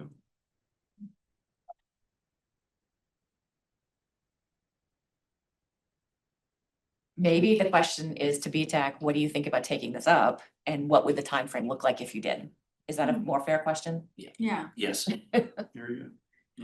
All right. The other thing I just wanted to say is the real curiosity point I found that folks who were looking at in the community or interested in this is like, I guess, and I don't know exactly how we find this out, but just like studying other retail around it and how that's impacted by it. Because the problem I see in Thornton overall big picture is we don't have a lot of things that are bringing people here. So like Westminster has 2 movie theaters, we have 0. So people go to the movies, they eat, they shop. We don't have that. What can we have dispensaries helped with those types of businesses? I guess is the first question. What other types of businesses besides marijuana can help with that issue? Because it doesn't sound like we're getting a movie theater anytime soon. So. All right, so I think we have consensus on to leave things the way they are. Ask BTAC what they would think about taking up that question, if they did, how long it would take, and then looking forward to the Regulatory Justice Initiative results. Yep. All right. We are going to take a break in a few minutes, but I figure we should do our Board of Commission reports. Any of those updates? Justin? Yeah. That's Johnny at the last meeting. So I won't go too much detail, but Dr. work session. Covered 2 main topics. One was the status of the Power Ahead program, which, if you recall, is a very large program funded by over a $200 million grant from the agency that administers that grant. But it is really targeted towards helping people get transitioned to all electric and reducing carbon emissions throughout the whole region. It includes training for contractors. There's an incentive structure in there, but a big part of it is the training element for training people in the HVAC industry to get certified for heat pump installation, all that stuff. They are working with unions as well, so they're integrating that training into union training. And it was just an update. Thank you to Kent for giving some feedback, comments that we'll bring into the next meeting. And then the other part of it was actually really depressing about the Area Agency on Aging's lack of funding, decreased funding from the state level, from the federal level. Again, it's really important that these projects for the Area Agency on Aging get funded. They are programs that help keep people in their homes as they get older. Things like putting in, installing adaptions for people to move around their house, transportation programs. The list goes on, but they're all significantly being reduced. And there's really no answer to that because, as you know, Colorado is constrained by Tabor, and we're in over $1 billion budget deficit for the 2nd year in a row. And then the federal government has changed its policies quite a bit since the 2024 election. So not a good outlook for Area Agency on Aging, but they are in good hands with their staff and are doing the best they can. So that's why I advocated really hard for us to put senior services in our legislative priorities because it's a dire situation and something that we gotta keep our eyes on. So that was the Dr. Cog work session update. Thank you. John? Thank you, Madam Mayor. So last Wednesday, I attended my first airport coordinating committee meeting. Good things happening there. So their staff provided a thorough background of the airport coordinating committee and the accompanying Aerotropolis Regional Committee. And those are four appointed positions, whereas the ACC are electeds. And then also Adams County is really stepping up on their direction and leadership. Also, Thornton does have a very limited role in the ARC since we do not border the airport grounds. DIA is beginning to lease out airport property covered by the intergovernmental agreement between Denver and Adams County, which triggers revenue sharing provisions. So 50% of the revenue Denver earns from taxes on those parcels goes to Adams County. That money is then divided up between the ACC members pursuant to another IGA. Thornton is entitled to 5% of that 50%. Very small amount now, but is movement in the right direction. And this money, once received, is not restricted in any way. And Adams County staff monitors that. Also, discussions with DIA are ongoing regarding the noise monitoring system covered by the 2018 litigation, with attempts to reach an agreement to a system that satisfies all parties and avoids future litigation. The ACC negotiations are being handled by outside counsel at Holland and Hart. And then last year, there were 3 payable noise violations in Aurora and Thornton totaling $1.6 million. That money is covered by a settlement agreement, and it will go to pay the ongoing legal fees for the ACC. And so it was a really good meeting. We meet quarterly. And I know I'm the only representative as far as elected goes. I want to thank the legal team, the economic development team for having representatives there as well. They were a great help to me. So once again, great job. And right now, I think we should be able to be good with just one elected on ACC at this time. So that's all I have. Anyone else? Chris? And Jen, you might know about this with Metro Mayors, and so part of me bringing this up is to inquire what you've heard as well, because this is sounding problematic. Highway 7 for the coalition. The coalition agreed to sign a letter of support to our congressional delegation with NADA and Northwest mayors and commissioners group requesting that mass transit be a part of the upcoming reauthorization of federal surface transportation legislation. It's suggested as well that we do individual letters from the cities and counties to be sent. So first question is Metro Mayors hasn't talked about it because Northwest Mayors is not all of Metro, so it just hasn't come up yet. I just didn't know, they knew that Northwest had, but I didn't know if you and Not yet. it would I be. think transportation is next month's topic. Okay, it would be good to come up there because that creates substantial funding issues in how they're reauthorizing those funds. So the request was made that all the cities then get boards. Maybe you and I can talk offline. We've sent letters in the past. We probably have a draft letter that if council's okay with it, we can just send a letter in support. Yeah. Using the same language. We can, if you could send that letter to Tansy. They handed out paper copies and I might have it, but if not, I'll get it. Paper. Yeah, this okay, so. But I know we've done letters in the past, so it should be pretty easy to do. Anything else, Chris, while you're looking for that? That was, and I'm a winner, I do have it. No, I said it. So that's in regards to it, and I'll share with the rest of council before we make that decision. Anybody else with the Board of Commission update? All right, any discussion items?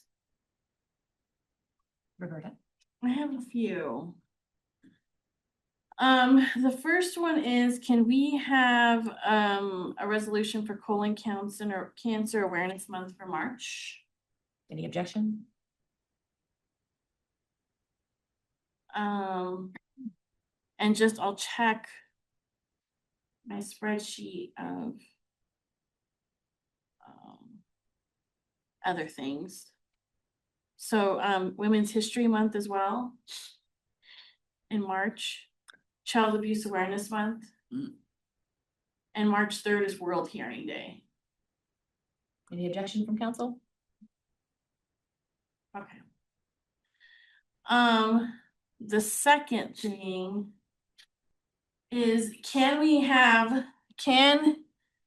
our city manager direct our arts and culture and Tashco to look into an SCFD grant to put a sculpture in front of Carpenter Rec Center to replace the gun and helmet sculpture and move that sculpture to the memorial, the Veterans Memorial Center, along with the flag box, because just thought about it again this weekend.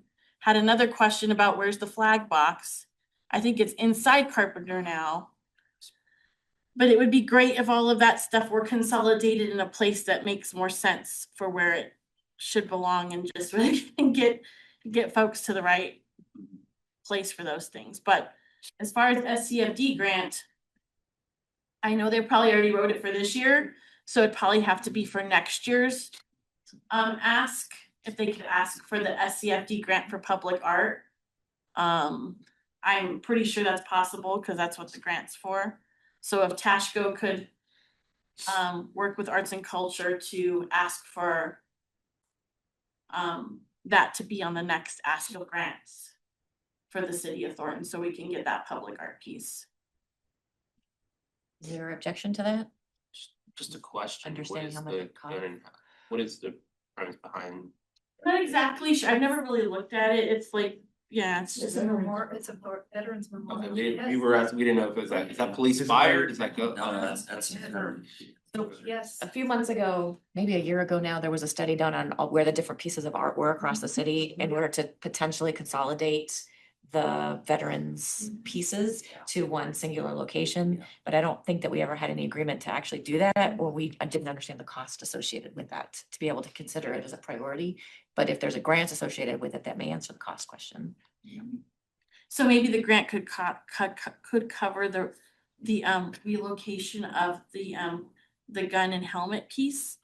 And then replacement of something more appropriate for that site, but also moving the flag disposal box and that piece to the Veterans Memorial spot. Can I just clarify so that the request is that the sculpture and flag box would move at the point that there was a replacement art piece? Sure, or whenever, yeah. Right, not before. Okay, and I might just suggest we can look at SCFD grants and potentially other funding sources. Sure. As well. Sure. Okay.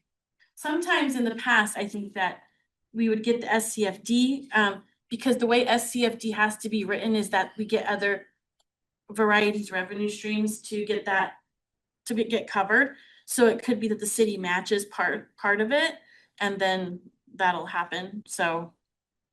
But it's just been kind of like long on my mind because it feels like that piece doesn't really, it's just not a good place for it with how the rec center, it's just not the right, I feel like it would be better if it were with its other pieces. We'll look at alternatives. I would agree And- with that too, so. It's a good idea. I think it's just at the time we didn't have a memorial for veterans and they put it there, and now it's like not in the right place. The third thing is kind of the $50,000 question. Is if we could look at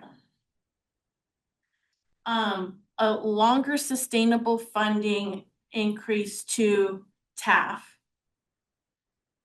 If city staff, if we could ask our city manager to have city staff look at funding TAF in a more sustainable way.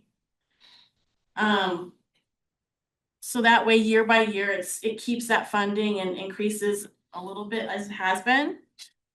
But what significant amount could we increase it by? That would take it out of like the general fund, so that way we have that for the next year.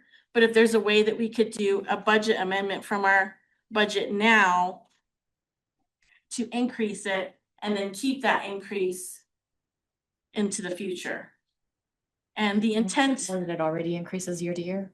Because there's already an increase built in. Yes. What is that percentage or number again, annually? It's like It's based on. I think we index for cost of living CPI and I think population. The interest in that is that if we have an increase that we can sustain instead of a large sum amount, it's not like we're putting money in there and then taking it away. Even though we know that's not what happens, nonprofit organizations feel that way if we do that. So like we put the money there, we put $50,000, then the next year we don't have the $50,000. If we can just find an amount in our budget that exists now and put it there and amend the budget this year, and then keep that amount for continuous years after that. And then do the regular increase as we do anyway. I'm not sure what all the math is on that, but I think I'm making myself clear. And Chairs, I have you held for the next one, but anyone who's got points on this one, Drew? A question or I guess thoughts on that. This original conversation with the TAF funding increase, I think I would agree with, or we would all agree, it kind of started with Almost Home kind of having like a $2 million deficit. And so then it was like, well, how can we support them? And so, Justin brought up, well, maybe we increase TAF funding by 50K with the hope that they apply and get some, that. But I think the concern at the time was $50,000 among, I think the number we used was like 30 to 40 nonprofits all going for that, equated to, $1,500 to $2,000, maybe that's evenly split among that group. And so the challenge was, while in theory, like increasing the funding looks good and it is accomplishing, it will help work towards some things. The ultimate, or I guess the original point was were we going to try to increase funding to Almost Home? And it was that what we're trying to do here, or are we just trying to increase TAF? And then if that is the case, if TAF is increasing funding to TAF is the intent, then I would say, like, why don't we kind of re-look at TAF as a whole and say, we limit grants right now to $20,000. What if we gave more money to less organizations? So that now that we're filling bigger gaps because of some of these things. So, I mean, I think there's a longer discussion there instead of just saying, well, let's just throw in 50K because we can potentially, but instead maybe take a deeper look at TAF as like, how has it been operating for the last 10, 15 years? And does the need to be changed to have more of an impact in the organizations that work specifically with Thornton? Yeah, I think a few things there. I think we looked at giving more money to housing needs in general. That's already been looked at. So we did do a little bit of that. Also, when I first got on council, we voted to double it. So it was 150. Now it's over 300,000, and it's increased a little bit each year, just given the small percentage increase. My ask is that we, instead of trying to take things from other things and saying this is more important than that or whatever, let's just look at funding TAF more and increasing it and making it something sustainable. So that way we're not taking from one thing and giving it to there. And then the next year, the nonprofit, because nonprofit organizations operate in a way of like, oh, you gave us this much. Well, next year we want this much. And they kind of like do these projections just like any business does, right? Where they're saying, well, we projected, 20,000 from Thornton, next year we'll ask for 25 or whatever it is. So instead of like trying to, take a chunk from somewhere and put it there, let's just look at increasing TAF again in an amount that is sustainable. But whatever that is, I'd want the city staff to look at the budget and see what we have in the coffer somewhere to make that happen. Devin? Every time that we reallocate funds, we're taking it from somewhere and putting it somewhere else. So whether that's this year or a long-term sustainable solution, you're still taking money from something and putting it there because that's just the nature of the business.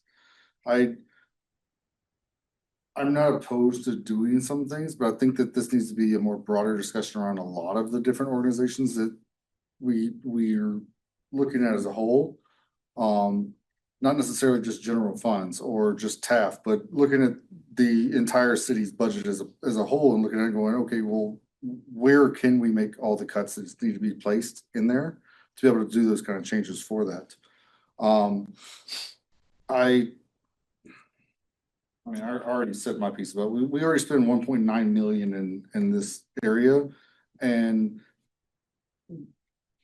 as a city, we should be really looking out for the taxpayers' dollars at the end of the day for everything that's going on with it.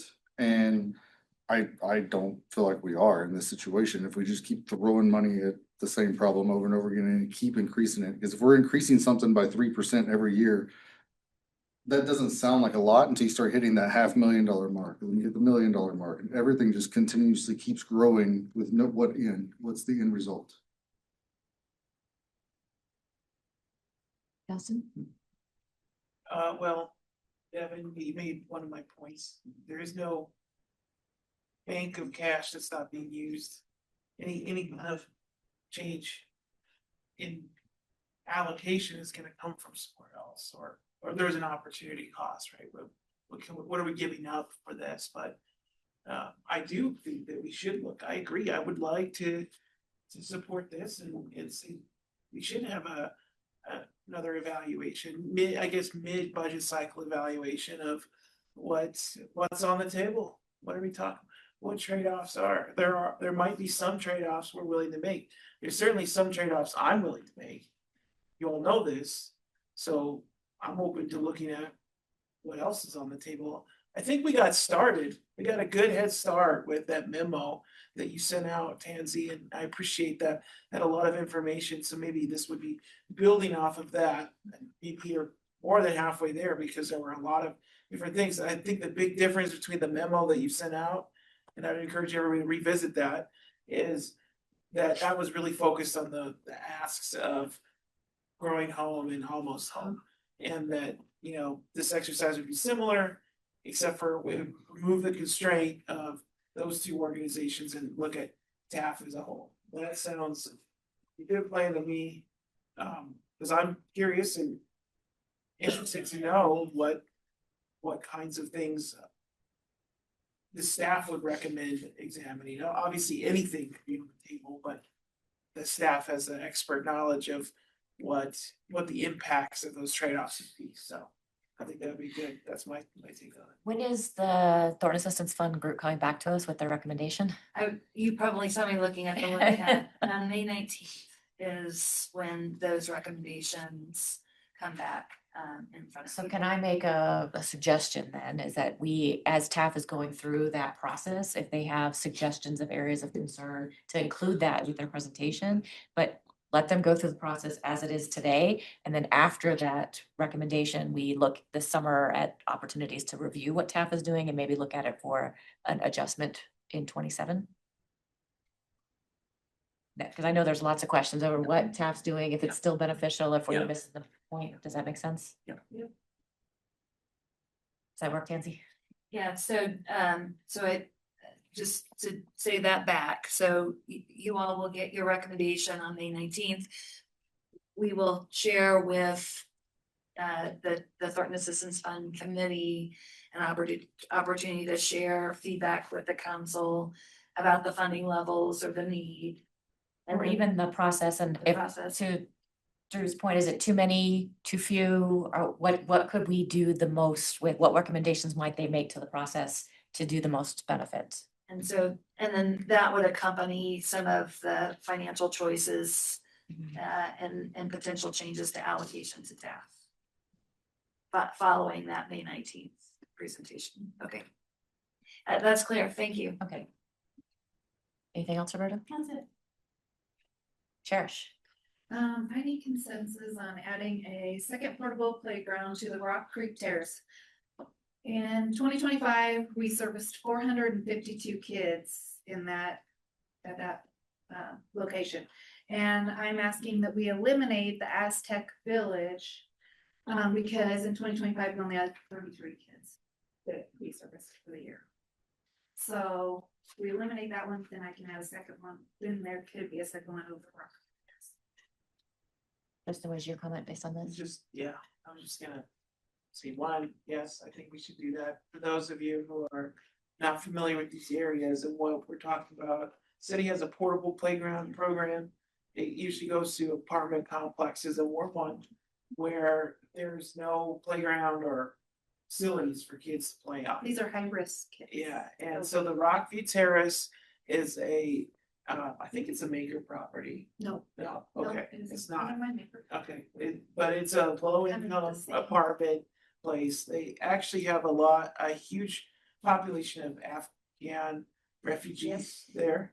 And so they have a ton of people there who don't speak English or Spanish. And kids are all over the place. If you ever go there, they're playing cricket in the parking lot. And when they do have the playground there, it's amazing. used. She just listed the numbers.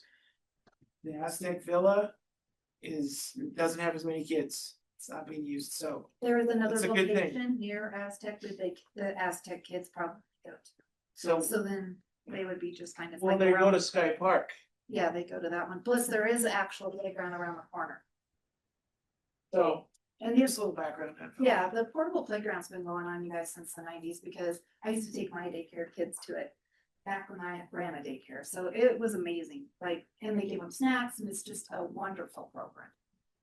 And at Rock Creek, the kids right now, when there isn't a portable playground going on, they are beating each other up in the parking lot and they're breaking out all the windows at the clubhouse. And it's become quite the problem for the management company.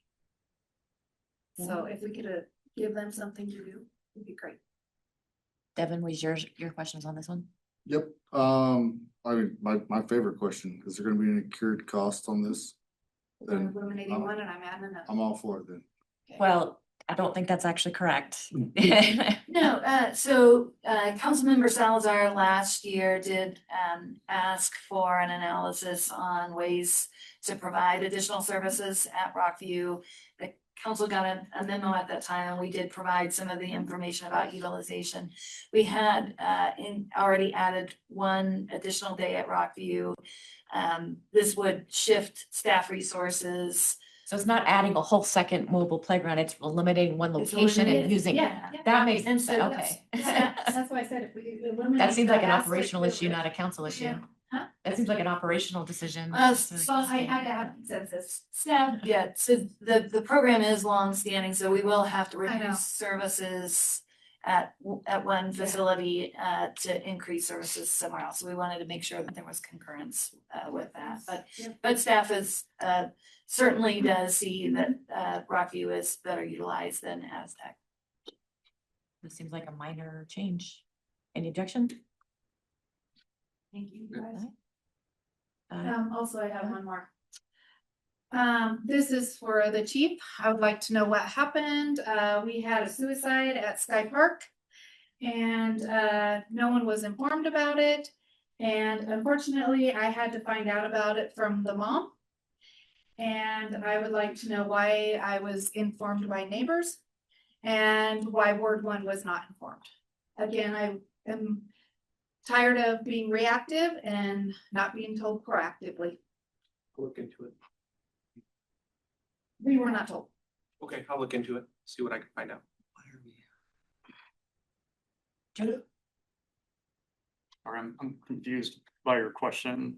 Did the mom call 911 and they weren't informed or she didn't call you? Like No, the police were informed, but we were not informed as the ward people. So then all of a sudden we get a flood of text messages, phone calls from the residents because it's in Sky Park is where it happened. And so then everybody that's all along the perimeter there will start contacting us. Sandra Wolf will be one of them that contacts us and be like, why are there police in there? It becomes a big, huge problem for us. So Maybe more of a We don't have matter any answers. of giving you some talking points because privacy issues, we probably don't want to be sharing a lot of it, but there's gotta be some way to give. I understand. I didn't say nothing. I just said that we were not told. is that, I'm trying to learn here. So is there a policy around suicides in city parks that we need to be aware of so that we can respond? Or are we trying to initiate a new policy? Like what is it? No, I just want to be informed when it happens so that I'm not inundated with all the neighbors. For just suicides or every activity? No, they know. We have this quite often in our board. It happens a lot. I'm aware of what Like the policy we're fifth talking one. about here. This is the fifth one that's happened, and usually we are told almost immediately. Got it. Okay. Because when Facebook Live is happening, and I'm seeing it on Facebook Live, there's a problem. So I might suggest that follow up just on communication protocols generally. We'll certainly look into that circumstance and see if more information should have been released to the council or to the community, or if there were reasons that we didn't share information. But certainly we'll follow back up just about partially to Councilmember Morris's what everybody can expect in terms of communication protocols on public safety matters. Yeah. Because I'm not aware, and so I would love to know that if that happened in one of my parks or. And we have to be super careful that we're not sharing information with us, even as council, that members of the public cannot be aware of, because again, our information is public record. So we have to maintain privacy. I think that when we had this conversation originally, there was a car chase on the news that I was sitting at home watching and had no idea what was going on. And as their cars are following them and the helicopters are following them, and the council is, I mean, at that point, it's pretty much public as going on. Yes, there's a car chase, but whether there's a suicide in the neighborhood, I don't know how much detail we should get, so. I will include commentary on what is confidential and not in the presentation. And Chris and then Justin. And the reason why. Yeah, I think you hit the nail on the head. It's more of just an awareness. Obviously, there's a ton of activity in my neighborhood. People show up at my door. Obviously, I went to bed that night. My wife stayed up to see all the sirens and everything, but I didn't have any answers from people the very next morning of why there's, X amount of cops and things in the neighborhood, and it can catch you off guard. We already get this from the police department. A lot of times we get the emails if there's a shooting. That's usually of high interest. It goes on social media immediately and it starts to run rampant.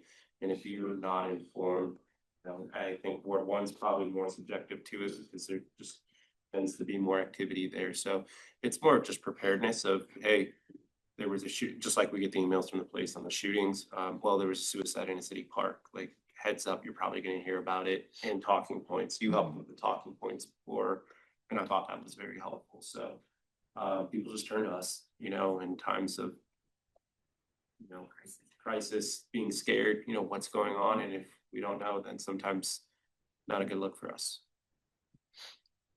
Yeah, just to add that, I think the surprise from us is that we've been notified in the past of outdoor deaths. I think this might be the third or the fourth one in the last, going back 12 months.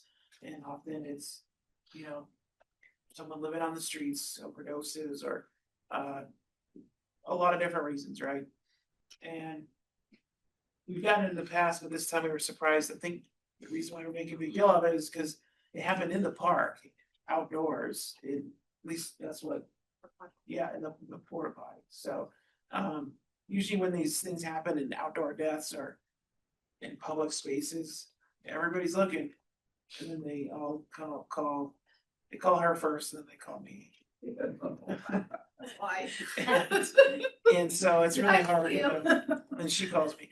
And then when I say, what are you talking about? Well, it can be traumatic to people who've been impacted by that if I don't know what there's, they're looking for something and we don't have anything for them, then it makes it worse. So that's why we commented on it, because we gotten it before. This was a surprise that we didn't get the same kind of information we had in the past on outdoor deaths. To be clear, we'll follow up on this specific circumstance to make sure if any protocols were missed internally to learn from that, but also prepare a broader presentation about what to expect going forward. Is that it, Cherish? Yeah, that's it. Drew, did you have something else? Just kind of different topic. Yeah. I'll come back to you. Go ahead. All right. I had a kind of planning development related question. And I had a couple topics that I'll hit here. But the first one, I was looking at the development or the plans for the 112th and York, the apartments, townhomes, and there's like a little commercial sector that's going in there. Then the East Lake Station South project that's proposed. And then there's a Adams 12's land that's just north of that, which I think it's still called East Lake Station something. All just right there south of Adams 12 building. And then as you know, we're looking at these everybody's go north on York at 144th in York. The discussions around like what's going in there, kind of multi-building apartments with one potential commercial space that's kind of mixed use, residential above and commercial main floor. And what I was observing, or what I guess was, I won't call it maybe a concern, but just maybe we look at this a little bit more, is that along these kind of 4 major projects, all of them are rentals and no ownership opportunities from what I can tell based on these discussions with the people that are doing that. So that in itself is not a bad thing, but what as we're looking at how do we create a city with vibrant and purposeful development, we're looking at strategic initiatives, and we're trying to create a city of opportunity. Real estate, as we and I'm sure many others agree, that ownership in real estate is a tremendous opportunity to grow wealth. So a tremendous opportunity for people to grow in their station in life, we'll say, using that mechanism. And so when I see a lot of our land being potentially designated for rental use, I think that we're potentially missing opportunity. And so my question, kind of in line with while we're doing this housing choice discussion right now, as well with the consultant, is we're talking about how do we adjust things to make cheaper housing possibility? How do we get variety of housing? But then as I'm looking at what's coming down the pipeline, I'm wondering where in the world is that going to go in the city? Because at least I'm looking in Ward 4. So one of my asks for staff, and with the consensus of council, was like, I think it would be helpful for me to see a presentation, like an overview of what our actual pipeline looks like. Not what exists right now, but our pipeline that's in the works, that is to show us like what type of product, rental and ownership is in the works, so that we can make sure that we're keeping balance to where we're going as a city, especially along these TOD corridors. And part of that is because it helps me put in everything into context, so that we're not looking at everything in silos. So that's one thing. And then on a similar note, and I asked, I think it's Zach, is it Noyes? Is that how you say his last name? Noyes. Knowles. He produced the population and housing graphic for 2025. Awesome graphic and very informative. Great feedback from the community for folks that saw that. I replied to him, and Adam Tansey already saw this email, but I wanted to make sure that collectively maybe we can give this direction to staff. Along the same vein of like what's in the pipeline residential wise between rental and ownership, can we look at what's in our pipeline for commercial development? So like what type of products are in the works and where is that? I know in the economic development report that they pushed out for kind of the summary, had 1.5 million something square feet, which is great information, but it doesn't tell us the full picture of where we're headed as a city. Again, going back to opportunity for not only our residents for ownership, but also small businesses. What kind of spaces are in the pipeline, and what are we allowing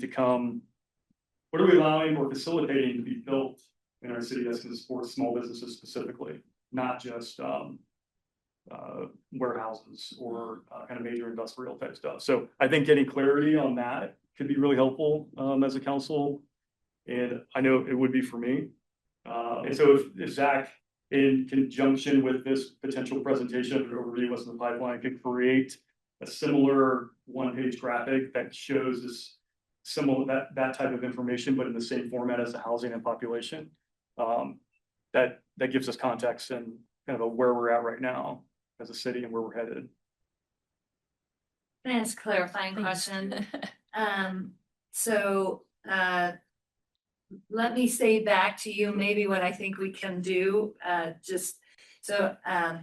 when you say in the pipeline, so there are a couple of things that we could probably consider in the pipeline, things that have pulled from actual building permits, or that are in some kind of pre-application state. We can probably do also, which is, I don't know, is in the pipeline, but could do some analysis of number of parcels with certain kinds of zoning allowances. I'm not exactly sure that Pipeline specifically would be pre-app, pre-app so. pre-app and permits. Okay. Yeah, because that we- gives us, what are people looking at? What are we kind of ideating on in terms of what could potentially go at this site? Because understanding the zoning is helpful, but it doesn't really give what we're gonna be putting there potentially. Okay. So it gives us a little bit more specificity and a kind of a defined boundary on like, what are we looking at? And I only use it as the example of, because it came from, 112th in York, which we already know is kind of in that process, and is what it is. Well, they just Right. got it. Yeah. But then the other 3 projects are they're in like essentially pre-app. Well, East Lake Station South, Healthy Business Park. And you're looking for aggregate data again that wouldn't be related to specific projects or run out of quasi judicial. So Yeah.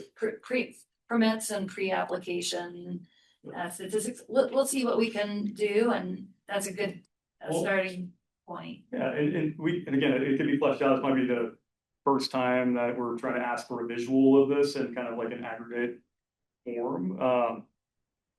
And the idea, what I'm trying to marry up here is like the residents' desire and even our own like strategic action desires of, we want more of these type of unique small businesses. We want more restaurants. We want more of this. But if our pipeline doesn't match up, then we need to be asking, how do we make these things marry up? Ultimately, the same thing on the residential side. People are asking, we're talking about creating middle housing and unique variety of housing that's more affordable. That isn't just large detached single family and multifamily apartment, like all that stuff in the middle. But if the available land that we have is now being already kind of earmarked for all these things that we're already saying we have enough of, then that allows us to kind of look at, where are we going to put middle housing? Is it going to be on the fringes of our city where potentially doesn't make sense? Or is it going to be, actually, there's a lot of infill opportunity that presents itself. So yeah, so I appreciate that. I think we've got enough to start with, and it might be helpful to do some kind of analysis of parcels that have different kinds of zoning, to your point about what's the availability for certain kinds of land use or building types. So yeah. Unless there's any objection, I think, I do think there's some data points we can draw from. No, that's helpful. And if I could, Tanzi's wording on that one is important, that we would not be discussing the details of development applications in this process, but we would aggregate numbers and try to give a picture of what we see. Yeah. That makes sense. Thank you. Thank you for working through that. Second question. This is maybe a business opportunity related. I'm curious, is there, again, we're looking at long-term, like real estate development, like what are we building for a city to support small businesses down the road, and unique global things, but there are opportunities now that the city can jump into. And so, and maybe this is already solved and I don't have I'm just not aware, but like for city property, are we able to use city property like today to outside of events that are scheduled like Thornton Fest and all these other things, but food truck wanted to set up at the rec center at Trailwinds. Is there hey, here's my application, I can do it, I have this date and time, and now they set up and have their time window, and people that are coming to these gathering places can now use it, interact with this business, spend money, generate sales tax revenue, eventually help the small business grow. That policy might already exist. I'm bringing it up because I want to know about it if it does, and if it doesn't, I'd love to explore how do we make it simple so we use city property as, like, we'll call it startup incubator-esque foundation. So I'll throw that out at staff and hear what you have to say. I will follow up. I'm not sure if that would be a different process than our typical rental process. But we'll look into that. I do know we have acted on Councilmember Salazar's feedback to incorporate food trucks into the walk in the ward, and we have talked with staff about opportunity to create that kind of activation in parks. And we can follow up on what policy, if there's already a path that exists for people to do that. I know there are food trucks that often are at Carpenter Park near the playground. And I do believe we were doing some work to try to expand and support that activity. So we'll follow up. Thank you. And it's also, we're specifically including restaurants. So also, not just parks necessarily. Great, thank you. I have Dave in the back, Cherish. I'm good. That was for. Oh, different topic, okay, but- Cherish. I, when I very first got on council, I asked that we had an ad hoc for the homeless. I think that it's consensus that we do. That we should go ahead and get an ad hoc committee going for the homeless. So we can, you agree with that? So. I'm bringing. So we have to be careful how we do ad hocs, because there's very specific rules in the charter, so we just have to put together a plan, and I think we have to do that. Justin? Well, I was gonna ask something about. This is a goal of citizen board, like what we have. Well, an ad hoc committee would be of the council. If you're talking Yeah, about the that's what my question community, is then the it's question, different. Is the ad hoc committee a committee of council members or? We did it over COVID, it was council. It was council directed, but it was citizens that was in it. Right, we had 3 council members, I believe, on each topic, and then opened it up for public engagement. So are you thinking the same thing for homelessness? Yes. So like a combination of council members and residents? Yeah, because the council members would get in there and they would start a conversation. The citizens would continue from there. And that's where like the inequities. So I'm sorry, I didn't mean to interrupt. You're talking more like a forum type situation because council is prohibited from having smaller committees of council. Or permanent committees. Yeah. Right, But- yeah. And ad hoc with a very Yes. clear timeframe Yep. associated with it.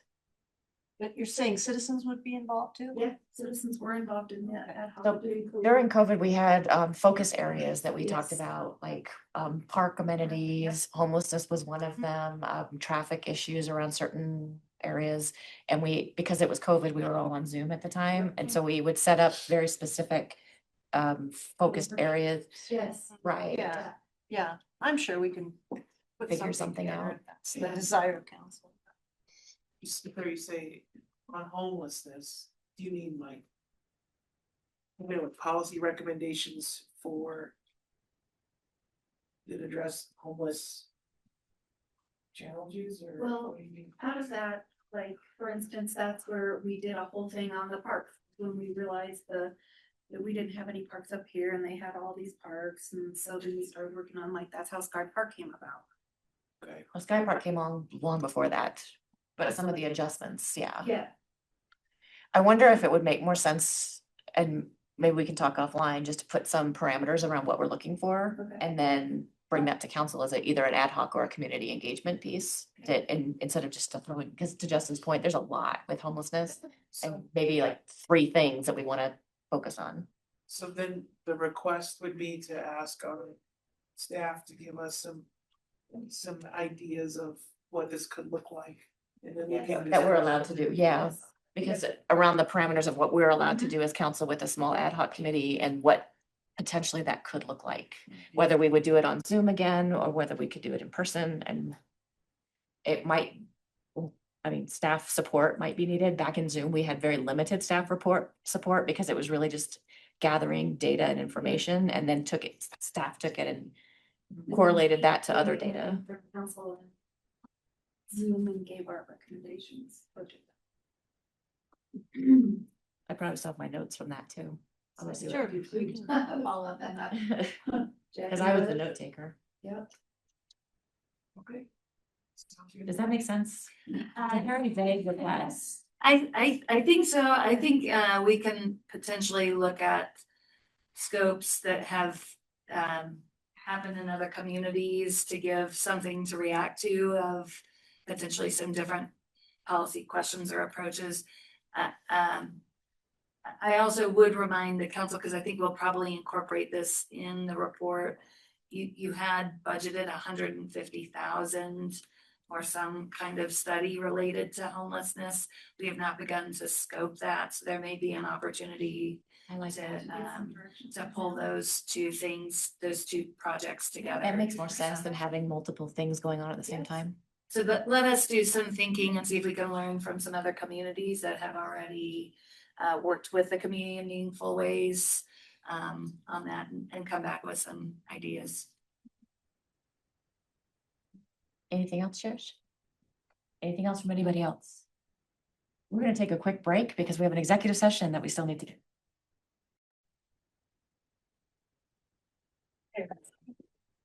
All right, so we do have a couple executive sessions tonight, so I'm gonna go ahead and call to order the special meeting of the city council. Can I please get a roll call? Mayor Coleman. Here. Councilmember Pinto. Here. Mayor Alves. Here. Mayor Pro Tem Ayala. Here. Councilmember Byrd. Here. Councilmember Martinez. Here. Councilmember Morris. Here. Councilmember Raffle. Here. Councilmember Salazar. Here. Mr. President, Your Honor. Thank you. And before I ask for a motion, can I get an overview of the purpose of the Yes. executive session? So last year, City Council requested that we look into the potential purchase of streetlights from Excel. And so this executive session would update this new city council on that process and where we are at in that. To receive legal advice, to talk about our negotiating positions, and to the documents we're sharing our confidential commercial financial. Any questions? Can I get what the motion would be? Yes, the motion would be for an executive session pursuant to Colorado Revised Statutes 24-64024A for legal advice to discuss the potential purchase of streetlights owned by Excel, 24-64024E to determine negotiating positions, develop negotiating strategies, and instruct negotiators regarding such purchase, and CRS 24-64024G to consider documents protected by the mandatory non-disclosure provisions of the Colorado Open Records Act, specifically confidential financial information that is protected by Colorado Revised Statutes 24-72-204-3A4. Can I get the motion as stated? So moved. And a second? Thank you. All in favor, please say yes. Yes. Any opposed, please say no. All right, and we have a second one as well? Yes, the second executive session is to receive an update and legal advice regarding the lawsuit that several communities, not Thornton, entered into with regard to land use laws from 2025 and the governor's associated executive order. Any questions on that one? Can I get the motion? Yes, the motion would be for an executive session pursuant to Colorado Revised Statutes 24-64024B to confer with the city attorney for purposes of receiving legal advice regarding potential legal issues arising from various state land use laws and the governor's executive orders D 2025-005 and D 2025-011. Can I get a motion as stated? Motion as stated. Second. All in favor, please say yes. Yes. Yes. Any opposed, please say no. All right, we will move to executive session. Give us just a moment.